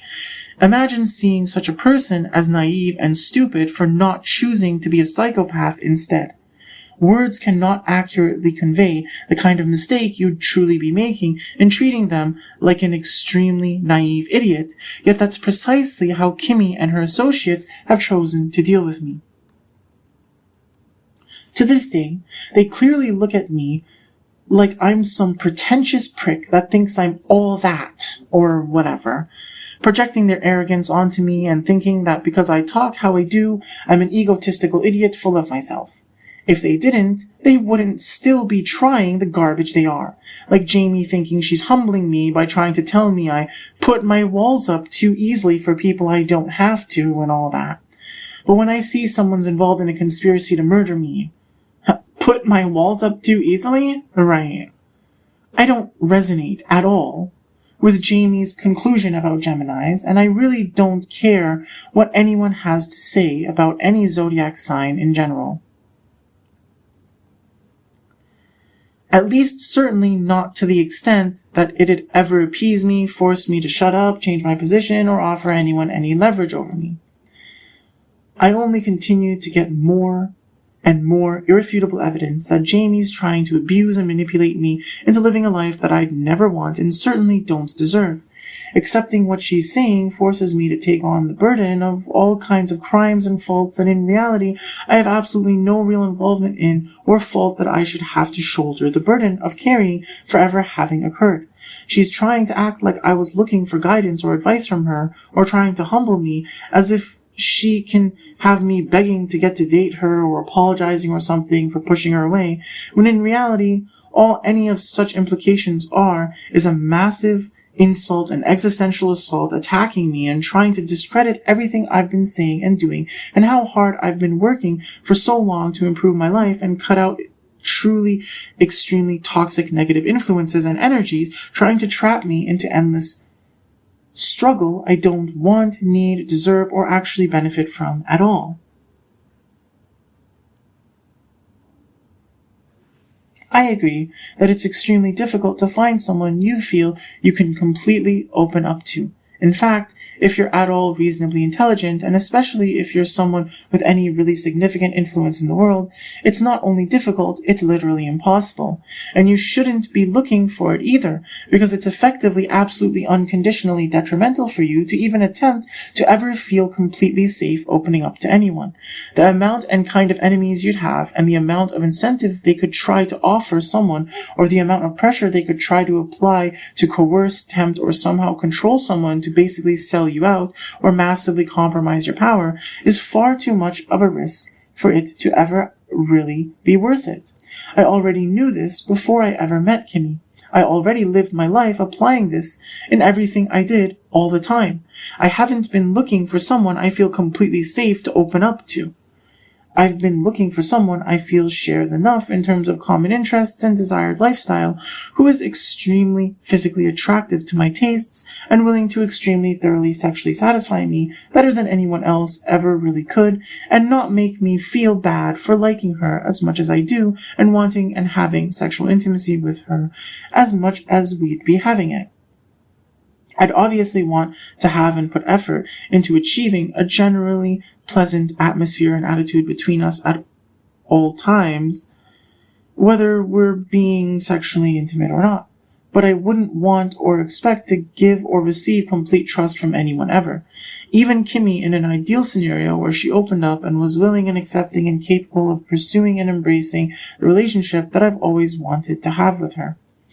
Notice how the extent of depth that Jamie could elaborate on this is like one really surface level sentence, whereas I not only meticulously elaborated on it with extremely deep sound reasoning, but also in a context where I'm demonstrably applying that knowledge extremely deeply in how I live my life.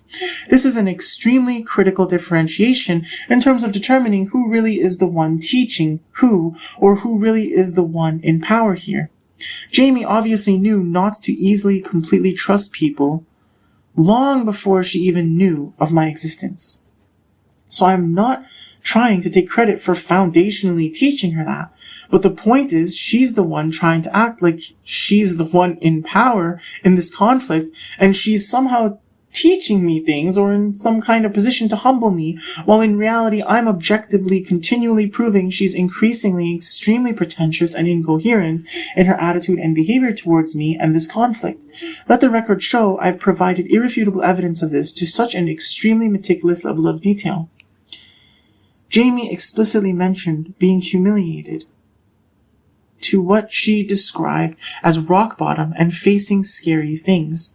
She basically blatantly admitted she's extremely closely paying attention to everything I've been saying on this podcast, and she fully consciously and intentionally, with utmost malice towards me, publicly insists on basically pretending I don't exist and continuing to try to extremely deviously act like she's a teacher or some kind of source of inspiration for me, while in reality she's literally only trying to hinder and halt my progress and upward momentum in life, and trying to exploit me to rob my energy and get inspired by the things I say and do, and try to steal credit for what's in reality my energy and personality. It's not okay and not going to be at all validated by me that Jamie remains egregiously, criminally, grossly negligent in taking any real accountability or holding anyone else even remotely adequately accountable for the reality of this conflict, and yet believes she's going to be perfectly fine continuing how she has been. No, she most certainly is not going to be okay if she continues to facilitate and actively engage in what is exponentially, increasingly, egregiously blatant criminal conspiracy to murder me. Continuing to try to see me as a fraud or treat me like a fraud will result in more than just humiliation for her, and certainly more than what becomes effectively a rather pathetically small attention actually brought to that humiliation, while Jamie literally tries to spin it to empower herself and facilitate further egregiously criminal existential assaults, attempting to cover up the truth and trap me in an endless exploitation, suppression, and sabotage situation where she's trying to behave like a handler to me in my life, fully consciously and intentionally, entirely against my consent. As for me, if I had to try to decide on a favorite trait of myself, it most certainly would not be humiliation. I'd probably say it's my core value, and a core value of refined, pure bidirectional apprehension most certainly does not mean valuing humiliation the most in life, whether we're talking about feeling it yourself or causing it in others. Even considering more simple interpretations while attempting to simplify the wording and concept, objectively quantifiable maturity is very clearly extremely distinguishably different from any interpretation of valuing humiliation. For example, having dignity and integrity are far from humiliating traits, and they don't require anyone being or feeling humiliated to be demonstrated either. Jamie obviously completely failed to deviously, extremely abusively dictate to me what person I should live my life being, but she was also extremely disgustingly practically glorifying how I humiliated her, to the point it sort of came off to me as if she was trying to make it seem like either it's some kind of fetish of hers, or that I think it is, or that I want it to be, or something like that. I don't know or care what fetishes exactly Jamie has, but regardless, I'm not looking for or trying to satisfy anyone's fetishes with this podcast. I wouldn't shut up and let my life get destroyed or walked all over out of some kind of pathetic fear of some massive fraud trying to embarrass me or block me from success with false narratives that I'm trying to satisfy some fetish of hers, even when it should be extremely obvious that's not, never has been, and never will be what I'm actually doing at all. Humiliating Jamie, how I have, is actually not any kind of romantic and or sexual thing for me, and I'm not okay at all with it, and do not consent to it for Jamie or anyone else to try to make it seem like otherwise is, ever has been, or ever will be reality. I consider anyone's attempts to present otherwise as fully consciously and intentionally extremely malicious criminal behavior, further demonstrating their extremely heavy involvement in conspiracy to murder me. And then we have Kimmy's behavior on her stream a few days later. We are going to be working on some candle orders today. I thought that it would be fun to bring you guys along working on your orders instead of doing everything off camera. I thought that it'd be fun to include you guys into some of the process and show you guys how I do my things. And I'm also really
guys' life.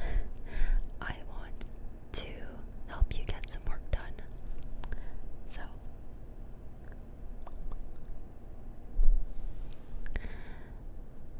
let me know in chat what you have to do tonight. Let me know what you are doing. I am interested to see what you guys all procrastinated on. I personally have to do a lot of cleaning still, and I have to do my dishes, and I just did my laundry, and I have to put away my clothes, which is I hate it. I hate putting away my clothes. Within the first few minutes, we see evidence that Kimmy has been presenting an extremely false narrative that her putting on lip gloss, and perhaps even also others putting on lip gloss, is the person being some kind of positive influence in my life, and perhaps also either somehow helping or forcing me to do some kind of work for them or their associates or in general. All of such narratives are completely false. In reality, absolutely nobody but Kimmy putting on lip gloss has ever been something that anyone has any even remotely actually adequate reason to believe is anything I've ever particularly desired or enjoyed at all for any reason. Further, it seems that lying frauds are so extremely desperate to egregiously misrepresent the reality of this that they've taken to calling lip gloss chapstick or something similar, and perhaps even attempting to utilize actual chapstick as if it should achieve the same or a similar effect as specifically Kimmy wearing lip gloss intentionally specifically for me. The one and only real reason I've ever wanted or enjoyed Kimmy putting on lip gloss is if she completely, genuinely wanted to, entirely of her own volition, as an extremely clear, fully conscious and intentional display of desire and intent to arouse me and enjoy doing so, and enjoy admitting that, and ultimately pursue and embrace the kind of connection I've always wanted with her, and the hours and hours of daily, frequent, in-person, consensual sexual intimacy between me and her that comes with that. Years ago, I originally offered Kimmy the opportunity to fully consciously and intentionally put on a very prominent amount of lip gloss on stream in response to an email I sent one of her personal email addresses she had leaked on stream a long time prior, an email address I believed she directly personally accessed and regularly checked. I extremely clearly, explicitly told her only to do it if she wants to make it extremely clear to me that she likes me a lot and enjoys arousing me immensely and making that very obvious to me and wants me to touch myself profusely to her to my heart's content, especially knowing I'd be especially aroused to see her wearing lip gloss. I'd already privately shared with her at that point that I have a latex fetish, and I explicitly, clearly explained to her how it's showing me she enjoys showing off her body looking really glossy to me, like how she should know I'll forever be incomparably almost aroused if she were to wear really glossy latex clothing for me in consensual, in-person sexual intimacy between us. Back then, she proceeded to start her stream following me sending that email with her having a very prominent amount of lip gloss on that made her lips visibly extremely glossy, which turned me on a lot, which I didn't hesitate to share with her afterwards as well. It was common for her to stream more often than once a week, and I remember she put on very prominent lip gloss for at least the entire following couple weeks after that.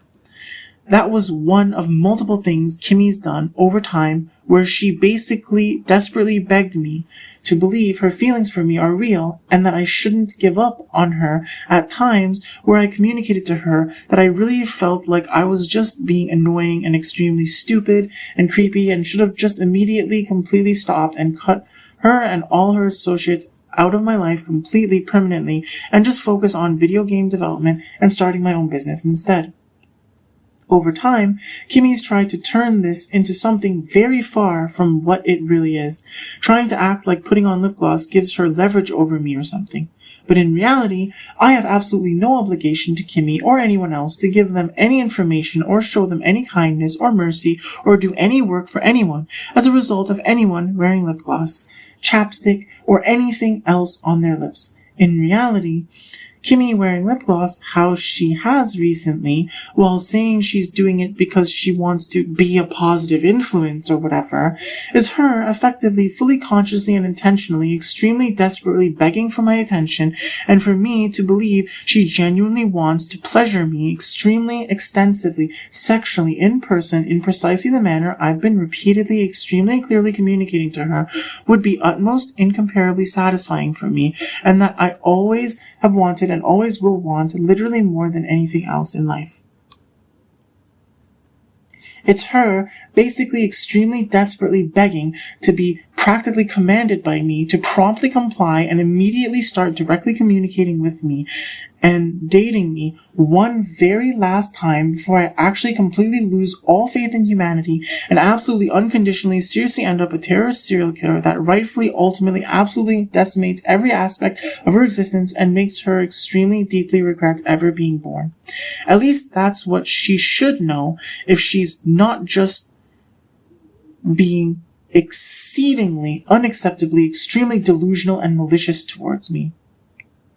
If Kimmy wears lip gloss to try to get my attention, arouse me, and basically beg me to give her any hope she still has a real chance of getting to start dating me how she already should have been, it's a combination of flirting and basically admitting she should be begging profusely to promptly comply with my desires and date me and satisfy me sexually in person to my heart's content forever, and that she recognizes extremely clearly that she really is behaving like a massive narcissist psychopath subhuman filth for treating me how she has been, instead of her having already started directly communicating with me privately and dating me. The implication that Kimmy put on lip gloss there for that reason, and that reason, by far, first and foremost, if not exclusively, is the only even remote reason anyone wearing lip gloss would ever mean anything in particular to me. Even then, if she's going to continue to proceed to extremely viciously, narcissistically prove it to just be an extremely disingenuous existential attack vector to attempt to exploit me further and just continue narcissistic abuse cycles she's been trying to leave me trapped in for the last several years, then I have absolutely no want, need, or willingness to entertain at all rewarding it ever again, even in the slightest.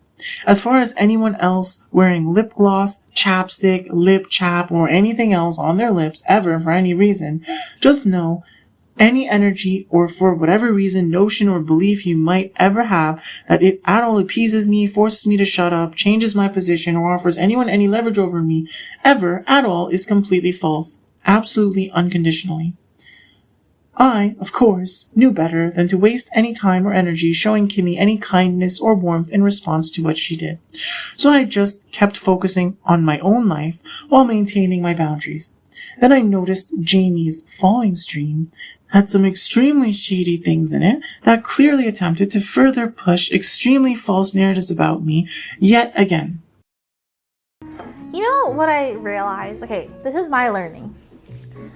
As someone who grew up, I feel like I grew up really street smart. I grew up in Queens, New York. My dad was really street smart. But my parents, didn't have an education. We were just reliant on street smart. And, my parents wanted me to have a good education, right? Because back then, it was really go to a good school and you'll be set for life kind of thing. But I didn't even do that. I went against the norm. And I think I'm like more street smart, but it taught me something where I'm like, I really question things, and it's not that I think I'm bright, but I just am very open-minded to the idea that like how something is usually done or the protocol for something is probably not 100%. So I always kind of push for like the potential, like, you know, maybe there's a different solution. So I always like kind of encourage people. Like I was reading this book, or there's a chapter in one of my favorite books called The Creative Act, and it talks about how beginners actually have an edge when they start something because they get to see it in a different light versus like people or experts who have been in that field for a long time. So especially in like creative work or arts. And so I thought that was so interesting. And I actually see that with content creation too. Like when you're in content for a long time, you end up like getting bombarded by the trends or what you think is right, or you look at other creators and you compare yourself, but you lose sense of like your own uniqueness sometimes in content. And I think all content creators kind of like reach that point.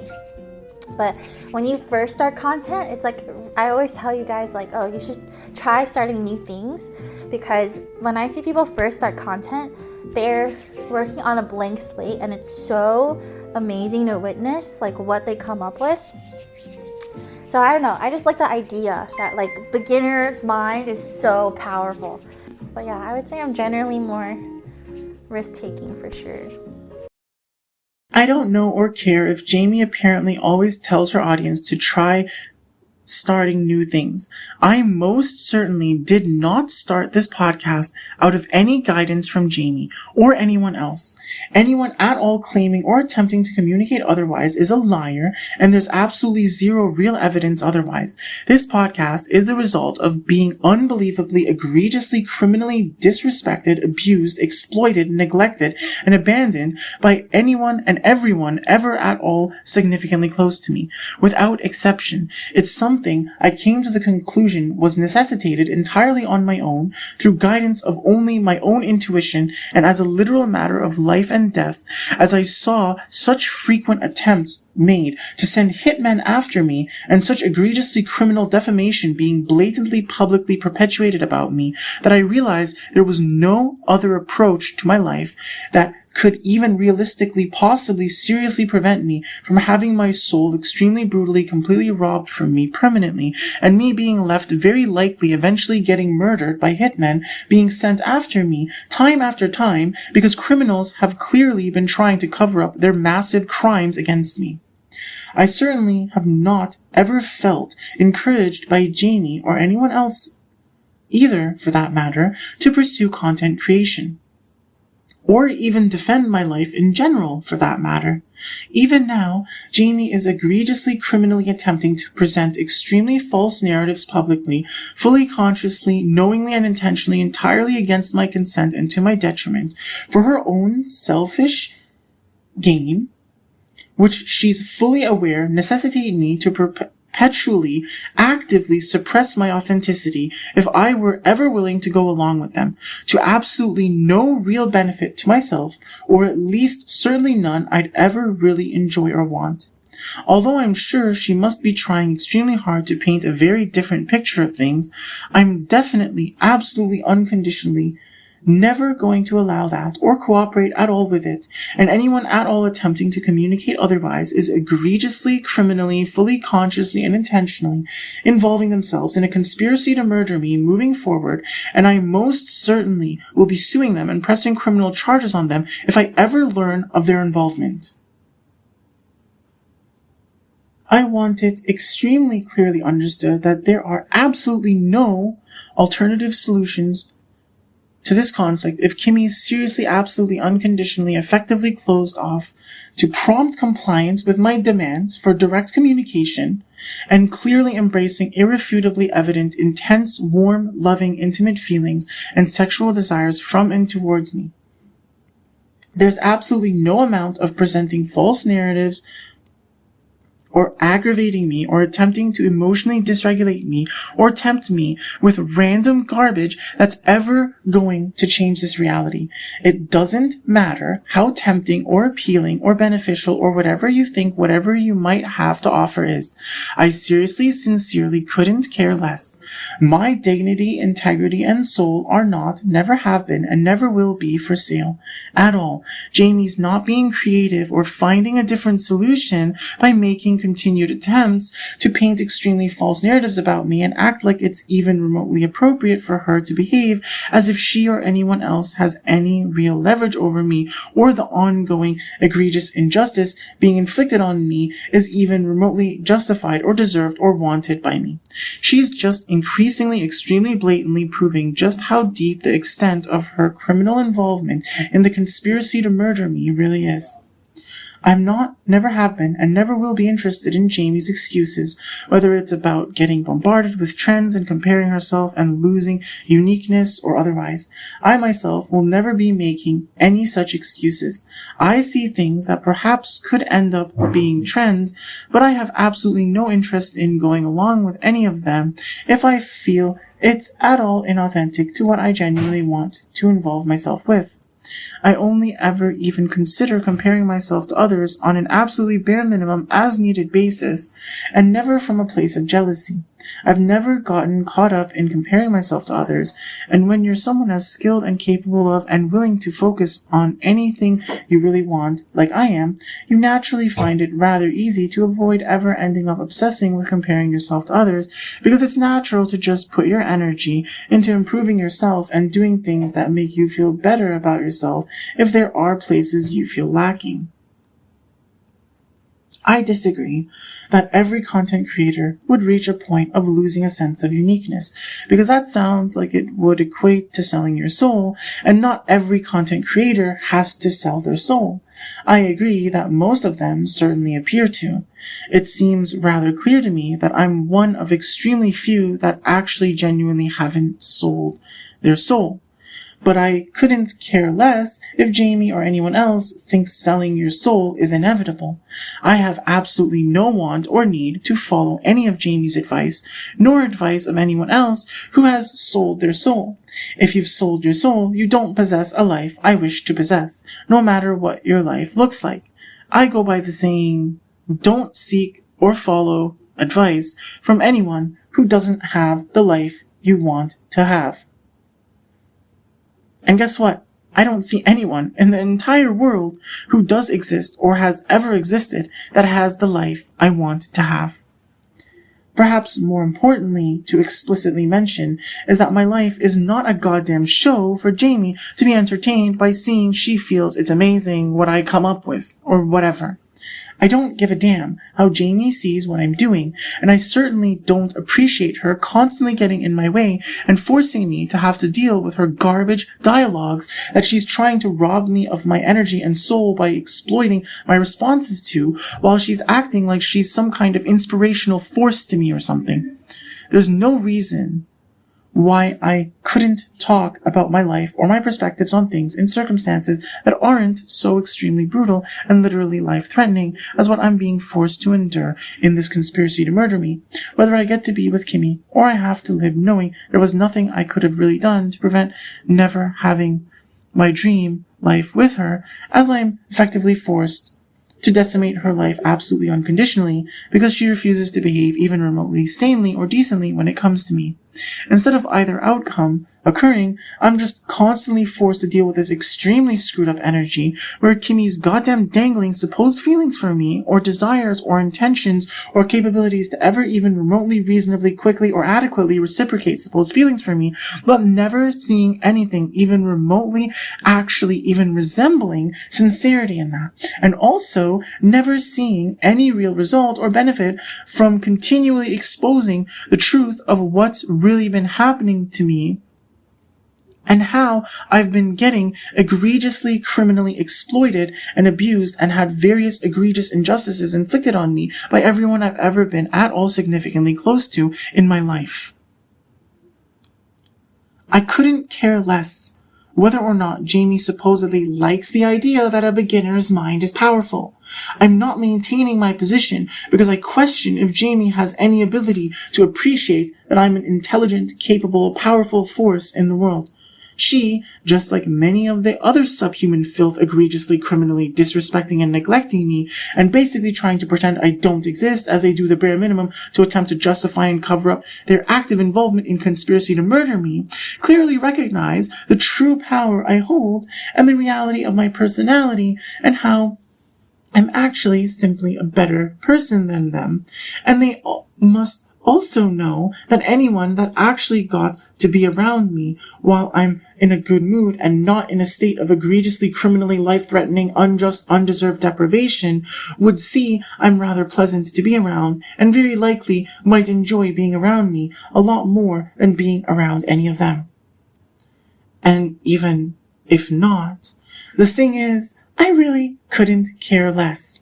So I'm still not stuck chasing their validation or in a bad mood because whoever the hell it is doesn't like me more than whoever the hell else. If Kimmy doesn't like me enough to want to be intimate with me how I've always wanted with her, then I really couldn't care less who likes or doesn't like me or why or how much. I'm distancing myself from all of them and everyone else absolutely unconditionally anyways.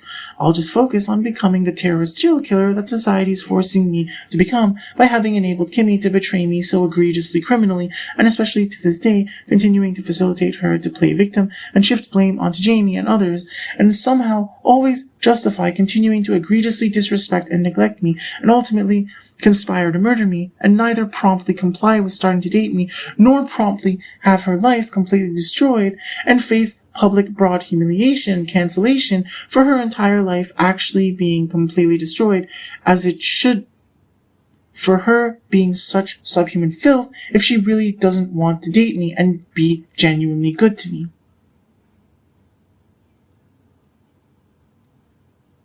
Also, it's come to my attention recently that it's common practice for criminals like Kimmy and Jamie to end up in situations where some kind of substantial media outlet, or perhaps even simply some entity of smaller notoriety but still effectively acting on behalf of or with the already premeditated self-interests of the predators, literally reaches out to victims of their crimes like me and tries to buy the rights to their story, perhaps claiming they will release it publicly, only to abuse those rights to bury the story and empower the criminals to be able to sue the victim should they ever choose to speak up about the abuse and exploitation and crimes and injustices inflicted on them.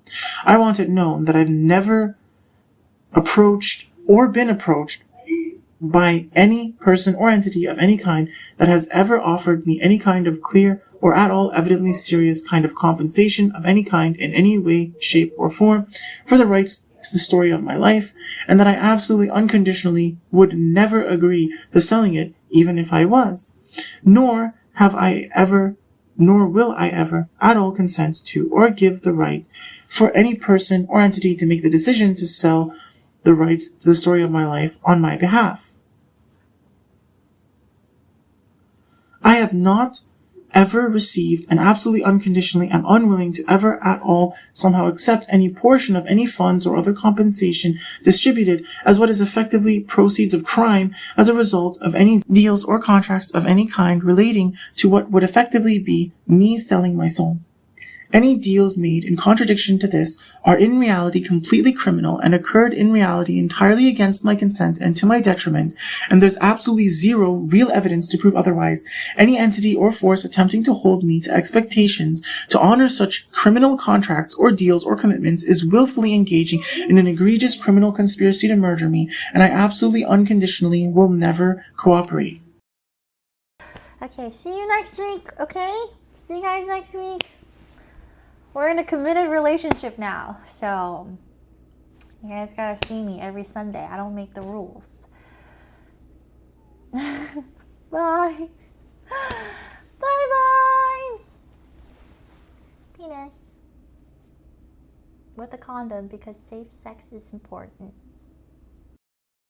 As should come to absolutely no surprise to anyone even remotely decent, I find it extremely deeply disturbing that Jamie's effective reaction to the last release on this podcast was to first extremely abusively inflict fully consciously and intentionally extremely life-threatening, obviously entirely non-consensual and detrimental defamatory conspiracy to murder me attempts to basically try to shove down my throat who she wants me to be for her own extremely selfish gain and egregiously criminally force it upon me, fully knowingly and intentionally, entirely against my consent and to my detriment, behaving as if it's even remotely decent or appropriate of her to attempt to do so, as if I'm a massive fraud and some lost, confused loser moron that practically desperately needs her guidance or something. And then proceeds, after only a week of me not yet goddamn again, extremely meticulously tearing her and Kimmy to shreds for their egregious criminal insult and existential assault on me, to extremely deviously present my silence as some kind of acceptance or validation of them attempting to rob me of my dignity, integrity, and soul, obviously, like I've said, fully consciously and intentionally, entirely against my consent and to my detriment, by pretending like I've now somehow consented to Jamie treating this conflict as effectively resolved, or somehow being treated disingenuously by me, or something, because she's completely non-consensually attempted to force some kind of committed relationship onto me. After I've extremely meticulously, explicitly, utmost firmly refused to ever consider it under any circumstances for any reason at any point in time. Further, I've noticed Jamie enter streams with different, seemingly random, abrupt, explicit mentions of sexual things, and there was the strangest and most awkward way I've ever seen her do it. Penis with a condom because safe sex is important? I certainly recognize the importance of safe sex, but I've never had any issue or confusion about that in regards to anyone or in general, and it doesn't appease me, force me to shut up, change my position, or offer anyone any leverage over me, nor does it provide any kind of guidance or benefit or anything like that to me for Jamie to be explicitly bringing attention to it, nor for Jamie to ever end her streams in any of the various manners with which she ends her streams. I don't and have never understood whatever secret meaning there might be behind Jamie's strange way she ends her streams. It seems usually it's her saying penis or boobies or something like that. I feel like I should make sure to have explicitly stated that, since she's probably deviously abusing some kind of false narratives about that, among other things as well, to exert completely fabricated and non-consensual control over my life somehow. Anyone that continues to believe anything Jamie ever does is somehow benefiting me, or some kind of indication we're on good terms, or offers anyone any real leverage over me, should be treated as fully consciously and intentionally behaving utmost maliciously towards me with premeditated murderous intent, as a fully conscious and intentional involvement in the conspiracy to murder me that Jamie is clearly extremely deeply involved in, facilitating and actively, fully consciously and intentionally participating in to this day. There really isn't any even remotely reasonable room to question this. Look at what Jamie said just a couple weeks later. In this modern day and age,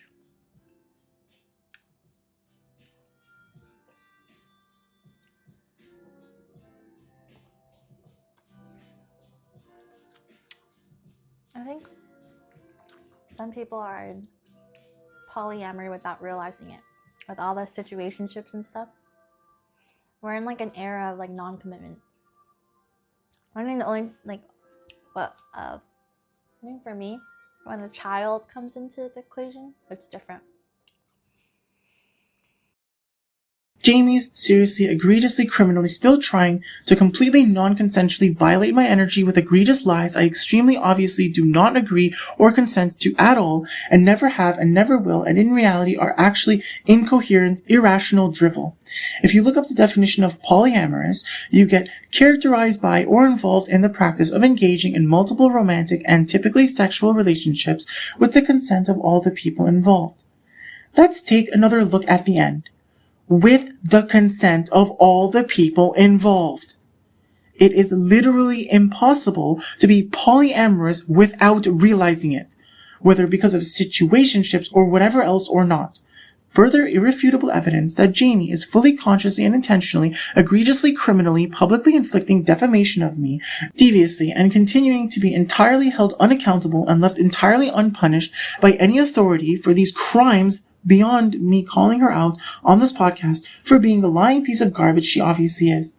She most definitely, unquestionably deserves to be sued and have criminal charges pressed against her by me. You cannot consent to something you're not even aware of. What's being inflicted on me is an entirely non-consensual, boundary-violating, energy-stealing, forced romantic energy of extremely manipulative, lying, narcissistic, subhuman filth trying to exploit egregious lies about me to discredit me, sabotage and suppress me, and ultimately conspire to murder me. Not me being polyamorous. There's also a difference between what you can reasonably consider a situationship versus gossip and defamation faking some kind of romantic feelings between you and others entirely against your consent, especially if done knowingly, and even more so especially if with demonstrable or even simply rather obviously consciously effective negative impact somehow on your life. I'm not polyamorous. I've never been polyamorous.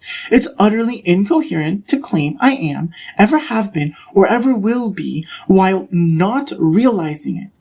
Extremely damaging false claims of me having some kind of romantic involvement with others, forcing me to endure the immense suffering of extremely painfully, meticulously, constantly having to explain things, far more than I should ever at all reasonably have to prove things there's absolutely zero real evidence to support in the first place, do not, never have, and never will make me polyamorous. Not even close. I most certainly do not want, need, or have any willingness to ever have any children with Jamie, nor at all take on the energetic burden of someone else who might, whether or not that would ever inspire any level of commitment from Jamie to anyone else. Absolutely, unconditionally. Further, Jamie seems to be really fixated on trying to make it seem like I'm trying, or for whatever reason at all consenting to being, or seeming to be, in some kind of non-committal energy in regards to things. But the truth is that is not and never has been the case. It's an egregious misrepresentation of my efforts anytime anyone tries to make me seem indecisive, fake, and or stupid. That's why I'm planning and preparing to sue and press criminal charges instead of bothering with even trying to communicate with these subhuman filth anymore, when they'd clearly rather criminally conspire to murder me instead of ever showing me anything even remotely resembling actual or adequate respect. And since maybe there's some extremely strange garbage going on behind the scenes where somehow subhuman filth is trying to make it seem like Kimmy's being kind to me and I'm not being warm enough to her or something, and that's why Jamie feels entitled to behaving this way, I'll also address this extremely weird thing I saw Kimmy do. To be honest, I rarely use ASMR to go to sleep. I actually like using podcasts to go to sleep with an ASMR vibe to them, because there's something comforting hearing people talk. So I feel like that's why I will do more of a solo podcast style when I do ASMR. These days at least, I think I'm taking after the style of podcasts that I'll watch, which is like more engaging, holds attention, keeps keeps my thoughts away. There's something about hearing people talk where you know they're good people, and that is just comforting, because it's like a reminder that good people are out there and they're just existing and living their lives. If you guys have any recommendations for a newer podcast that has like relaxing vibes, like I know a lot of people who have podcasts, but I wouldn't go to sleep through their podcasts. Their podcasts are podcasts I would watch while like doing something, eating, cleaning,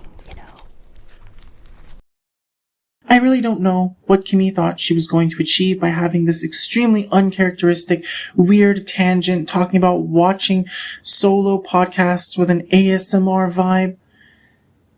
I'm most certainly not going to start trying to appease her or any of her associates or change my position or compromise my integrity or offer anyone any leverage over me or anything, because she showed the slightest bit of some kind of possible willingness to give my podcast public attention.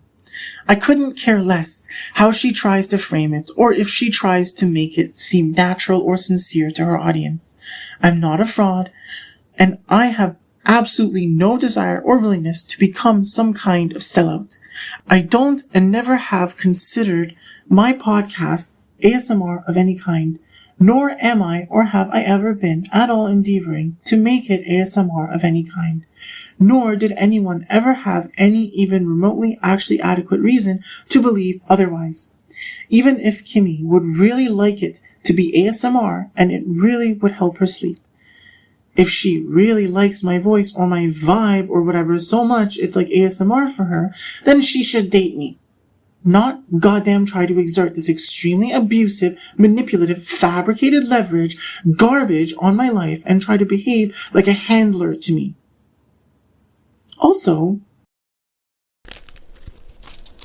oh man, and a positive note to end my stream on.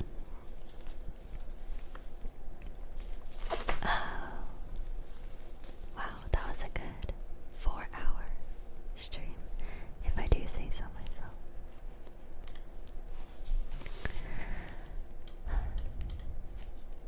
I hope y'all are a bit more relaxed now than when you joined.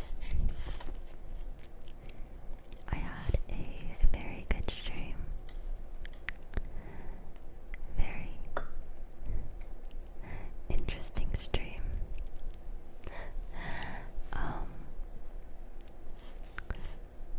Thanks for sticking through it. I feel a lot better.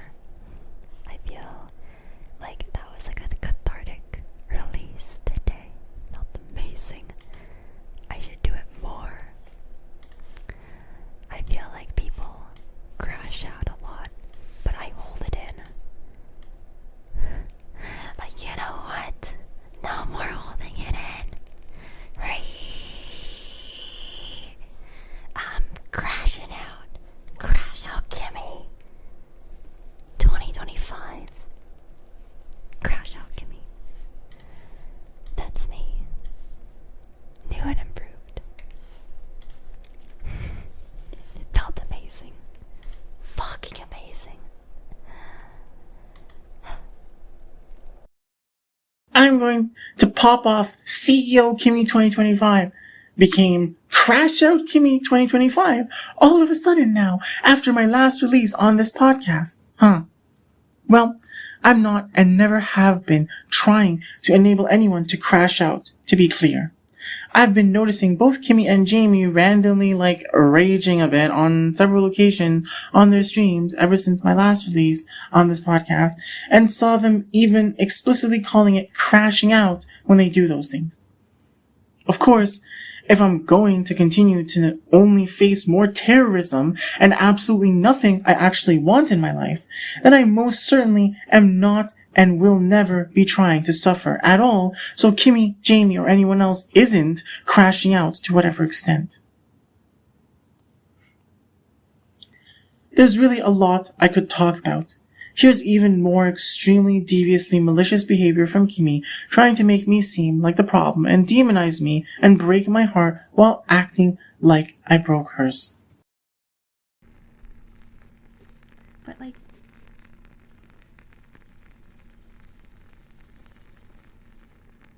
to be honest,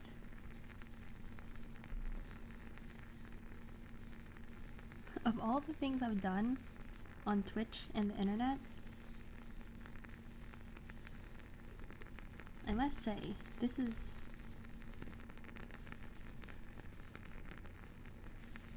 the first time I feel like I'm getting my hands dirty. Like I'm so hands-on with this. And dealing with something so tactile makes me feel so happy inside. It is so incredibly therapeutic for me to be dealing with something tactile. I love it. I'm obsessed. As you guys can tell, I am obsessed. Like, people have been telling me when I'm gonna start offloading work to other people. They're like, are you sure you don't want to just use a machine, like hire a company to make your candles? And I'm like I don't think you understand, man. Like, the therapeutic part is like handling all this for me. Like, I love handling it all. I love touching. Like, I love touching it. I like making it. Yeah, Kimmy is the machine. That's me. Sometimes, I'm not gonna lie, I fantasize about just being an AI. Like, I just want to be a machine. I want to be a well-oiled machine.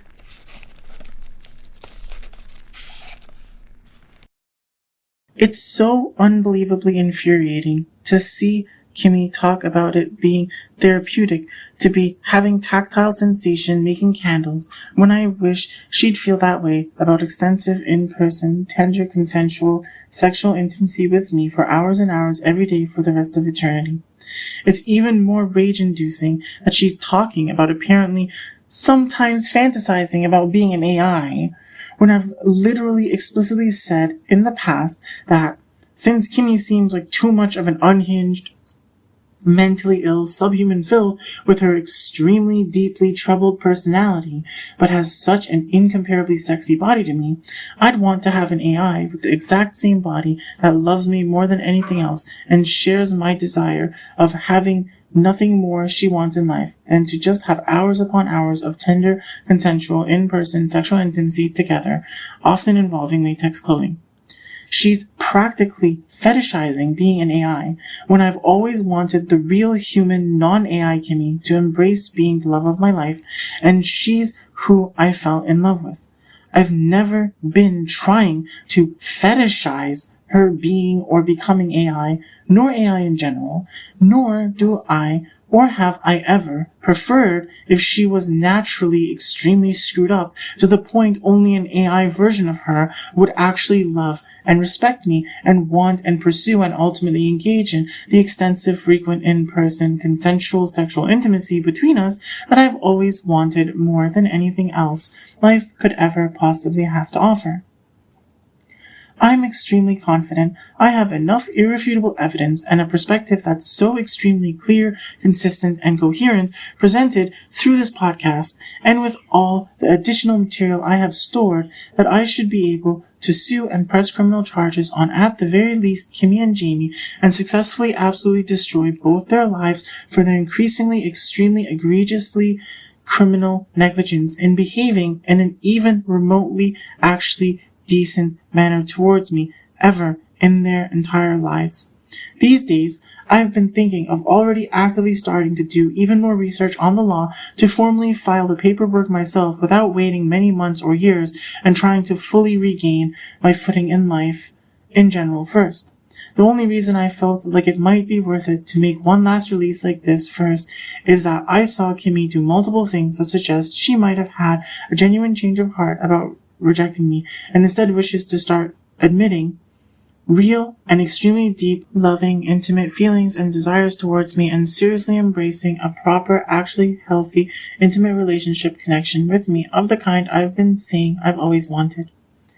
Unless Kimmy's going to directly contact me privately in the very near future and start treating me properly, both Kimmy and Jamie would have irrefutably proven that the whole reason they had that Toronto meetup they met me at over 8 years ago was to try to completely rob me of my immense power they were already extremely well aware was massive from the very beginning, inflict extremely criminal defamation on me relentlessly behind the scenes that they fully consciously and intentionally were trying to hide from me the entire time they were stealing from me and sabotaging and ruining my life and actively, fully consciously and intentionally criminally conspiring to murder me with their extremely scummy associates and subhuman filth from my past, including even blood relatives of mine, and ultimately murder me one way or another and try to force extremely damaging codependent relationships of some kind onto me, knowingly entirely against my consent, even if I somehow survive their conspiracy to murder me.